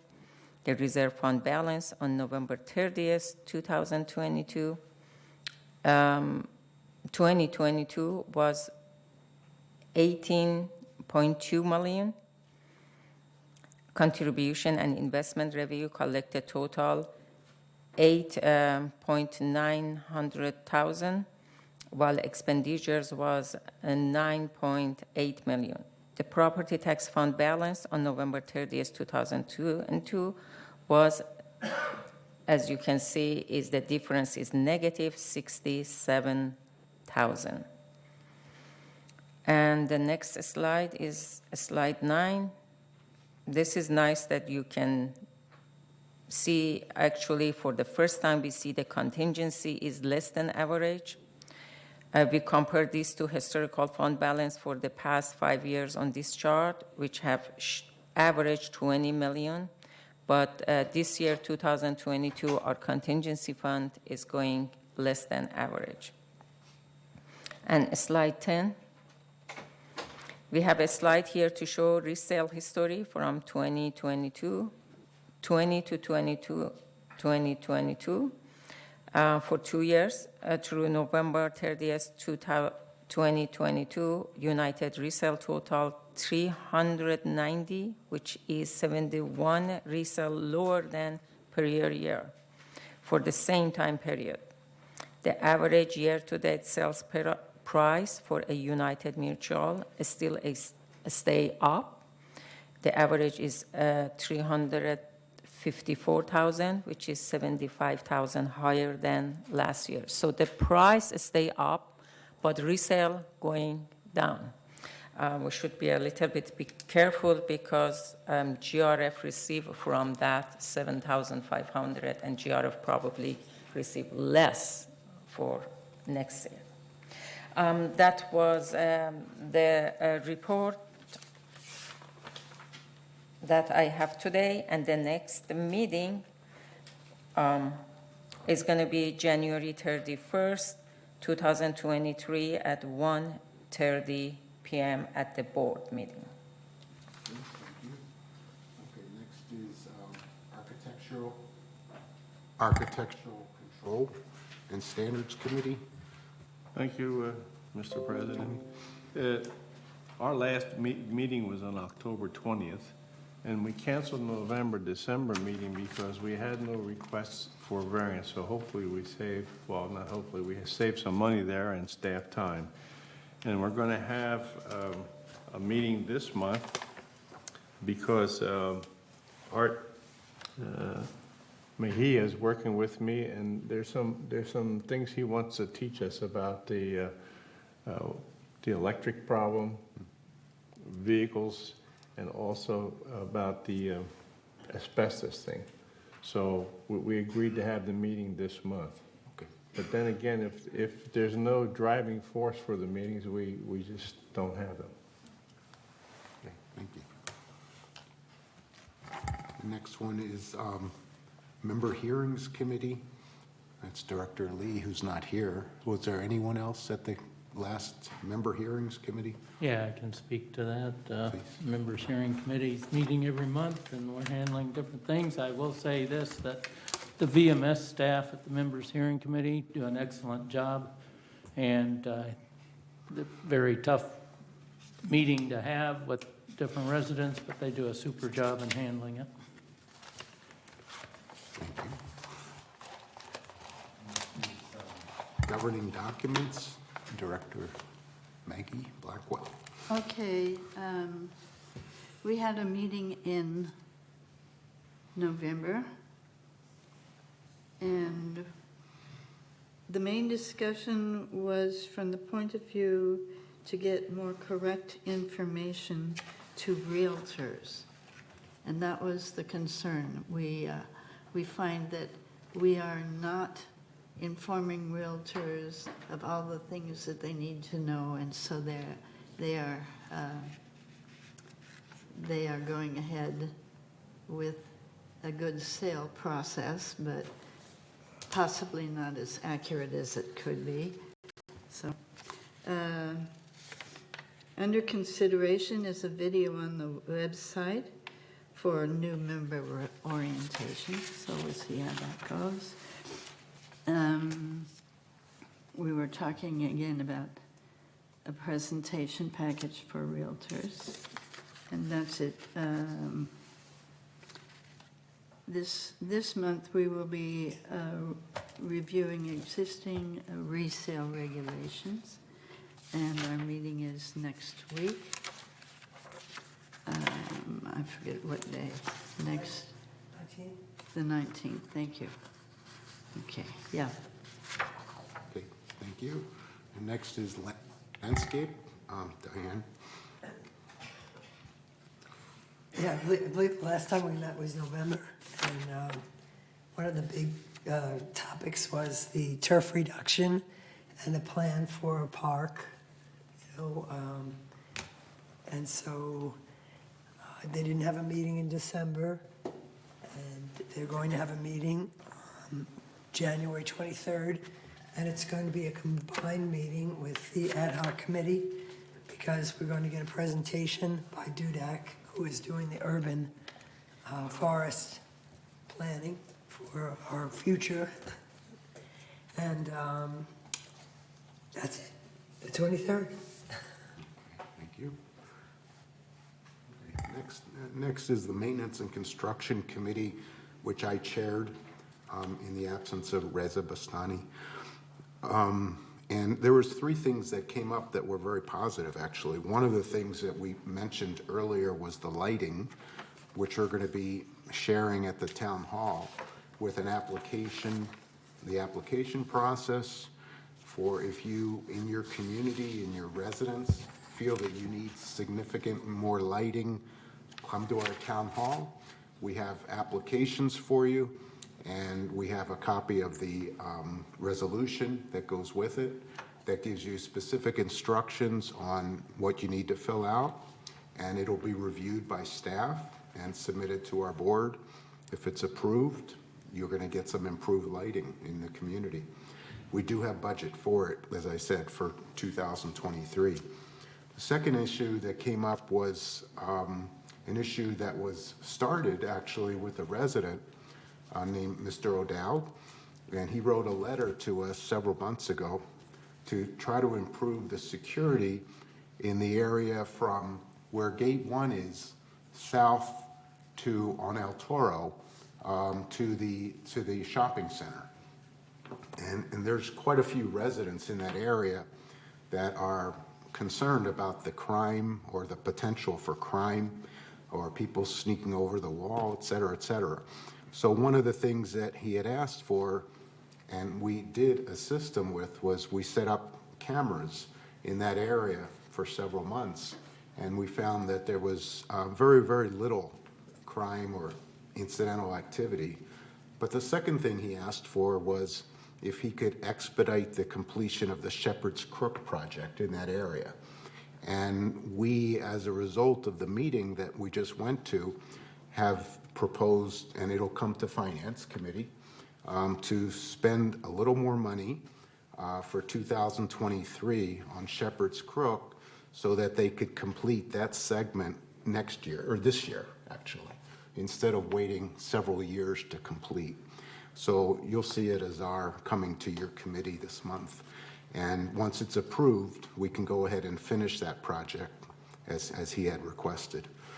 And the last thing was the appliance policy, which we did hear from that there is a possibility of we have a long wait list for some of the appliances, and we heard from staff that they're trying to get outside companies, other companies, to improve or shorten the wait list by improving the deliverables to our residents for appliances. And this is a program that they're currently working on to improve, and hopefully it will help. And and the next meeting is scheduled for February 22nd, a month from now. Next item is the report of the United Resident Advisory Committee. Tony? Thank you, Mr. Chair. This is an amazing committee that I'm fortunate that you selected me for it, because it's Pearl Lee took it out of this venue here and put it in the Elm Room, and people can come in and tell us what their issues are. And we make a report of it, and then Pearl Lee and myself will go out to visit these sites so that the residents who come in here never have to worry about their neighbors getting angry with them. We go out and we say, we were out there and we found this. So I find this committee really amazing, and I hope residents learn more about it and take advantage of it, because it's very unstructured, and they come in and state their issues, and Pearl Lee is excellent. And then we go to staff and we go out and check it out. So our next meeting is this week, and it's in the Elm Room, and it's let's see here, it's on the let's see here, on January 12th. So I welcome any residents who want to talk some things and have some complaints, come to that meeting and we will follow up on it for you. That's all I have. Thank you. Zara, do you have any comments as far as the new ad hoc committees, as far as the investment or the loan committee? Yes, because we passed that 5-1 on the top, the ad hoc, that's what you're talking about. Oh, okay. Right. Yes. We have yes, we're going to have 2 ad hoc is coming. This one, that is the report of ad hoc, that report is already done. The result was November 14, that we changed the investment. We just continue that one for the reviewing the policy. And of course, after reviewing, we represent that one to the board for any comment or anything that board might have that. And then the other one is just the board passed for the a possible private lender. We're just collecting members and then collecting information. It's not happened yet, but definitely everything comes to the board for the discussion, whatever board decided or board direction. But regarding to GRF, my number 18A, I want to say that, yes, there was a meeting in Finance GRF on December 21st. And in that meeting, they invite Sage View for presentation regarding to the investment that they have. As everybody knows, the policy of United and GRF is exactly identical, the same. And GRF still has their investment in the bond fund. So Sageview gave a presentation, and I'm just reading, presented by Sageview, and Sageview confirmed that bond fund has no maturity. So everything that mature is gonna go back again in that. And also the representative, I personally asked, what do you think about that? People says it's a paper loss. He just laughed and says the loss is a real loss. That money is gone. However, if by staying there is just the value goes up, it doesn't mean that is. And he said you can name it whatever you want it. But the loss is real, and the loss of GRF will shows in the audit. And also he mentioned he said, I am not certain, but eventually it will be back based on the history. And the presentation, at that moment, it was December 21, the loss for GRF was $1.8 million. Because the committee, the chair of the committee, expressed very harshly that this is only for education, therefore, there was no motion about that. But I am encouraging, because the money in GRF is belong to United and Third, people paying. I'm encouraging maybe United or Third if they wanted to just emphasize what they have to do with the investment. Okay, thank you. And next is the report of the GRF Strategic Planning Committee. Director Casey.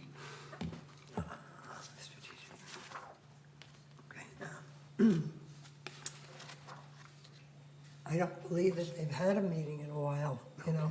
Debbie Dobson is the chair, and nothing's been happening, no. Okay. And I don't think there's a meeting in the horizon either. Okay. So. Okay, and next is the report of the Community Activities Committee, also Director Casey. Yeah, okay. So, yeah, that, let's see. That meeting was on the 8th of December, and it was a pretty quick meeting. You know, there were, you know, not a lot of big issues. And the next meeting is on the 12th of January, which is this week. Okay. And next is GRF Landscape, also Director Casey. Landscape, okay. Right, so they met on the 14th, and they discussed the irrigation system, an update on the Liso Creek, which was very interesting. They had a speaker, Kay Havens, who talked about sustainable landscape, which was extremely interesting in her presentation on the drought. And the next meeting is on February 8th, so not in January, but February 8th. Okay, thank you. And next is the GRF Maintenance and Construction Committee. Mary, can you hear us? I don't know if she was there or She hears not. us. She said.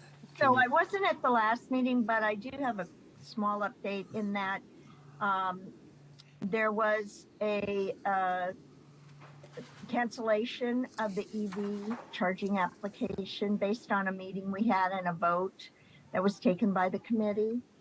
And then, hold on, let me, then, the upgrade, construction for Clubhouse One, there, it's still to be determined the next meeting that we're gonna have for that. And that was it. Thank you. Okay, next is the Media and Communications Committee Director Blackwell. Okay. All right, yes, we met on the 21st. The good news is that the threatened humongous raise that we were going to have for our broadband and stuff did not happen. And so we're very good. We're happy to continue with our coverage at a minimal raise and keep our fingers crossed. And the ad hoc committee is working hard and has to decide whether or not we move ahead with fiber ourselves or have someone else do it, and that's a big question. We have a lot of fiber here that we can use, and that is the blessing that we have. But whether we should control it ourselves or contract it out to somebody is the other question. But that it's a very active meeting anyway. So thank you. For the media and communication, our next meeting was December 19th. So my goodness, it's not in here, but we did have one. Okay, so on that one, I didn't bring my notes on that one. We were in the same position.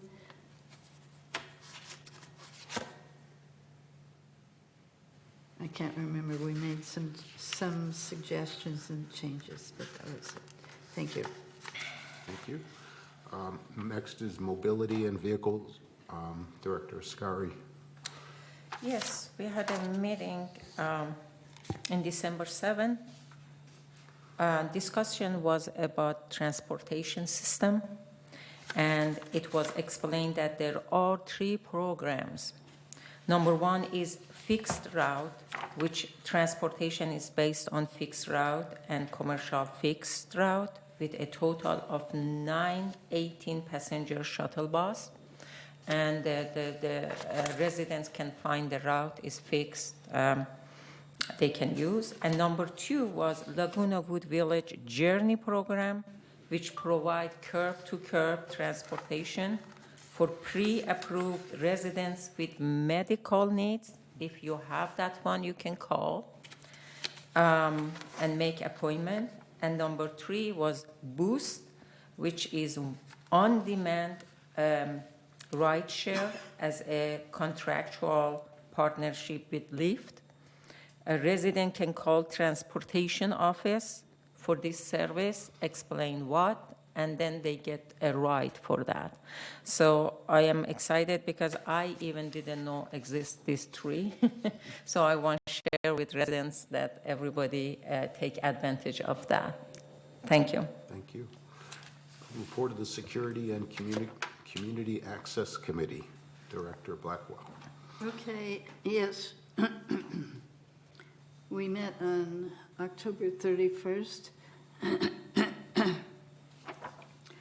We have a question about secured cameras. There was a suggestion that we have a committee. Let's see.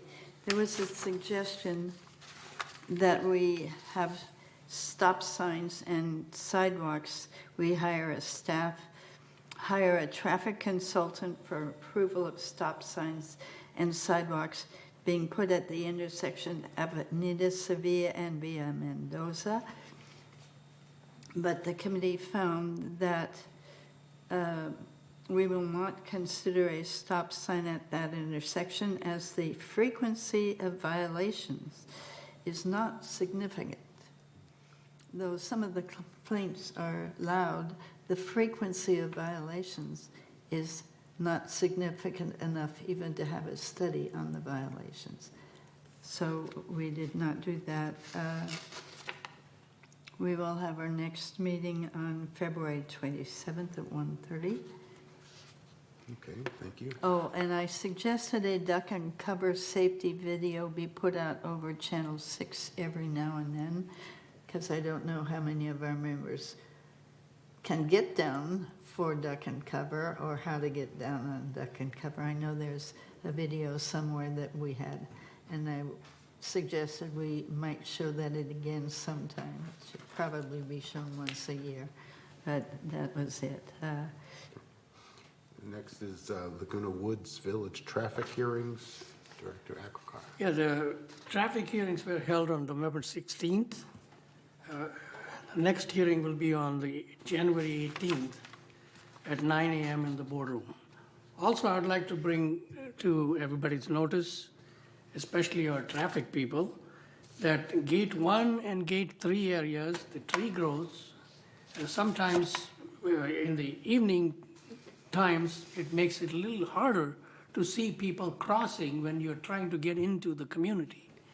So maybe our traffic people should look at whether we need some of those trees trimmed to allow enough lighting, because some of the street lighting is being hidden by the foliage. I would like to bring that to your attention, and maybe to our traffic people to look into Gate 1 and Gate 3 areas for tree growths. Thank you. Also, I have a comment. This actually came from my wife, and she was driving into Gate 2 yesterday when it was raining, and today it's probably gotten worse. But I guess Gate 2 is where the restaurant is. Gate 2, Yeah. and they're now asking for people to show their IDs, which is slowing down the incoming. It's only one lane in and one lane out. And so she said at the time there was cars all the way out on Moulton, and there was cars trying to get in from the right, trying to get in from the left, and very dangerous with the rain. And so I think something needs to be done to look into that policy. Maybe we go back and let people just go in as needed. I don't know, but it's very dangerous. That's Clubhouse 2, not Gate 2. Yeah, Oh, that's Clubhouse. Clubhouse You're right. too, right. Clubhouse. We were planning to publicize that in the blast this weekend, just Yes. reminding everyone to come in prepared, because it's just like any other gate, you need to. Right, because the sticker on your car is no longer valid, of course. It's been, I just left mine there, I didn't remove it, but it's no longer valid, so I keep forgetting and leaving my purse in the trunk, and so I must. So Siobhan, may I ask a question? Siobhan, does this gate has like, I am in Gate 3, it has 3 lanes? No. 2 lanes, it's just 1 lane? One lane in, one lane out, and it's not, it doesn't have a gate arm because of the reasons President Ross indicated. You don't want to back up traffic. It is cameraed, fully cameraed. There was a project completed last year where we added cameras, license plate readers, and so forth. But we were getting complaints that, you know, the ambassadors weren't checking IDs, so we've. So why cannot be like Gate 3, 2 lanes for people that have a sticker come without even There's talking? not sufficient room. No. Oh, Thank you. thank you. So they can't see the little label on the headlight? RFID is not for identification. It is Right. to automatically open gates if you have an RFID. There's no reader And there are no gates there. Oh, I'm just thinking, how do you speed it up? if You it's gonna break, get you caught? have your ID like you're supposed to. Right, right. Yeah. But we've never enforced that until recently, right? Right. At that gate? It's been hit and miss, but it needs to be done because we've been receiving complaints the other way that we're, you know, It needs you have to have be real. control access to the Right. community. Okay, Yeah, the people on next door were complaining, so they started checking. yeah, okay, That wasn't the sole source, Anthony, but thank you. okay. So next one is the report of the Disaster Preparedness Task Force, Director Liberatore. Thank you, Mr. President. That task force, and that is being led by Eric Nunes. He's doing a fantastic job. It's right in his wheelhouse. And we're considering, we're going through what the clubhouses, what they will do if we get the big one. And he's also interfacing with the outside security people, sheriffs and so forth. So I'm really impressed with his taking over that task force. And we're going to meet again on January 31st, and it'll be here in the boardroom, and everybody's welcome to attend. And we just renewed the earthquake insurance policy. We heard from Dan at our meeting, last meeting. And I think it was $5 million in limit for earthquake insurance, so speaking of that. Next one is the report of the Purchasing Task Force Ad Hoc Committee. I didn't know anything about that. Yeah, I don't think they've been meeting. No, I don't think we've had a meeting. Not meeting. No. Okay. We had a meeting of the Compliance Ad Hoc Committee.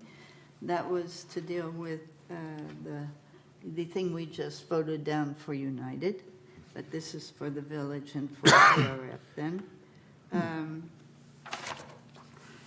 We said, as it says, member disciplinary, overview of member disciplinary process.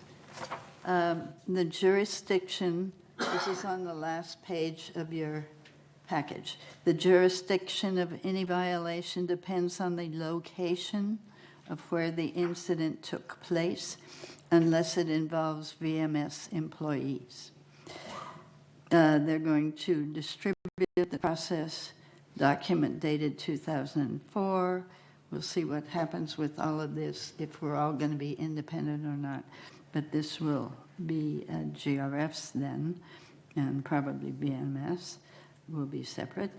The resolution will be to the mutuals to suspend amenities. That was going to be one of the punishments in making people behave better, was to the right to suspend their amenities, their GRF amenity access, if they are harassing or nuisance or found guilty of doing bad things in the village, particularly on GRF process, or that would be streets too. Provide samples of courtesy and final notices to members. And we're going to develop a violations matrix and provide an update at the regular closed session agenda package.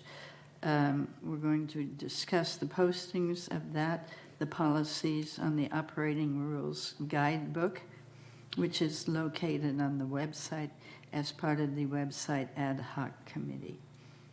So that is if you are violating the rules of GRF or any violations like that on GRF property, then you're under their jurisdiction. You would not come to United, even though you are a United resident. And so that's how that is. We will meet again. Maggie, what committee was that? It was This is the Compliance Ad Hoc Committee, which we formed the first time we passed it. Yeah, we just skipped two of them. So Skip. now that we have unformed, we are not on it. I'll remain on it as a United representative on that anyway. And I'll keep you posted of what they're doing, because our members need to know what is going to happen to them if they're going to do bad things on GRF property. Thank you. And we skipped two of them. Information Technology Advisory Committee. I don't know if there was a meeting recently or not. We did have one on 12/9, and it was an update, the people that are, working on implementing the software gave a report on how they're working with the VMS employees and getting everything set up, the procedures and what they expect. And it was a very good meeting. We were a little behind because of certain new add-on programs that have to be implemented with the rest. So, they're working on catching up. So, because they were originally scheduled for May, I guess, implementation of some, maybe the finance. So the next meeting is on the 27th of January, last one is the Insurance Ad Hoc Committee. Director Liberatory. Thank you, Mr. President. We haven't met since July, and the next meeting is to be announced. And the one thing I have here is that we have to talk about fiduciary responsibility. It seems to me that we have to look at all possibilities for the village. And one possibility we haven't checked yet, and I'm having a hard time, and that is having our own insurance company. That would immediately knock out $250,000 to a broker. But a lot of work has to be done. I've contacted the state, I've contacted some insurance commissioners, and I haven't had very much cooperation from them. But I think it's something that we have to look and say yes or no. We haven't looked at it yet. That's all. And the next meeting is to be announced. Thank you. Yeah, we skipped the Broadband Ad Hoc Committee, and, you know, this committee has been meeting to discuss, you know, our cable and broadband and everything that's happening. As you all probably know by just watching TV, that there is a big change coming. You know, you see Peacock and all these different streaming platforms and cable and what's happening with cable. So, you know, this committee is very diligent in looking at what are our options, what's our strategy, what are we going to be doing, you know. And so I'm very happy to be on this committee. It's opened my eyes. It's a big responsibility. The one thing I wanted to mention to Tony was, I mentioned it earlier, but we're going to be taking a look at another insurance company. I forget their name. But anyway, I'd like to invite you to that Zoom meeting so you can listen in and hear what they have to say. Yeah, I'll be glad to do that. My last company, we couldn't buy commercial insurance, so we were forced to not to have self-insurance, but own our own insurance company. Otherwise, we couldn't do business. And the way they did it was very profitable. I think it's something that we should explore. Don't have to do it, but we should know it's going to work or it's not going to work. Thank you. Okay, that finishes up the committees. Future agenda items, we have the 2024 objectives for the VMS reps, and I just want to encourage all of our directors to come up with some ideas in the next week. Whoever has not come up with some ideas on how we can better control our 2024 expenses for employees and benefits. So if you can take a look at that, you have any ideas, please submit them to me. And that concludes, let's see, at this point, I'm going to go to recess, and then we'll have our closed session at, let's say, 1:30 or 1:45. What do you guys think? I would encourage the earlier the better. You have a hearing this afternoon. Okay, so let's go 1:30. Start up at 1:30. Thank you all. Thank you. Thank you, Mr. President. It was a very good meeting, and finally we got the report.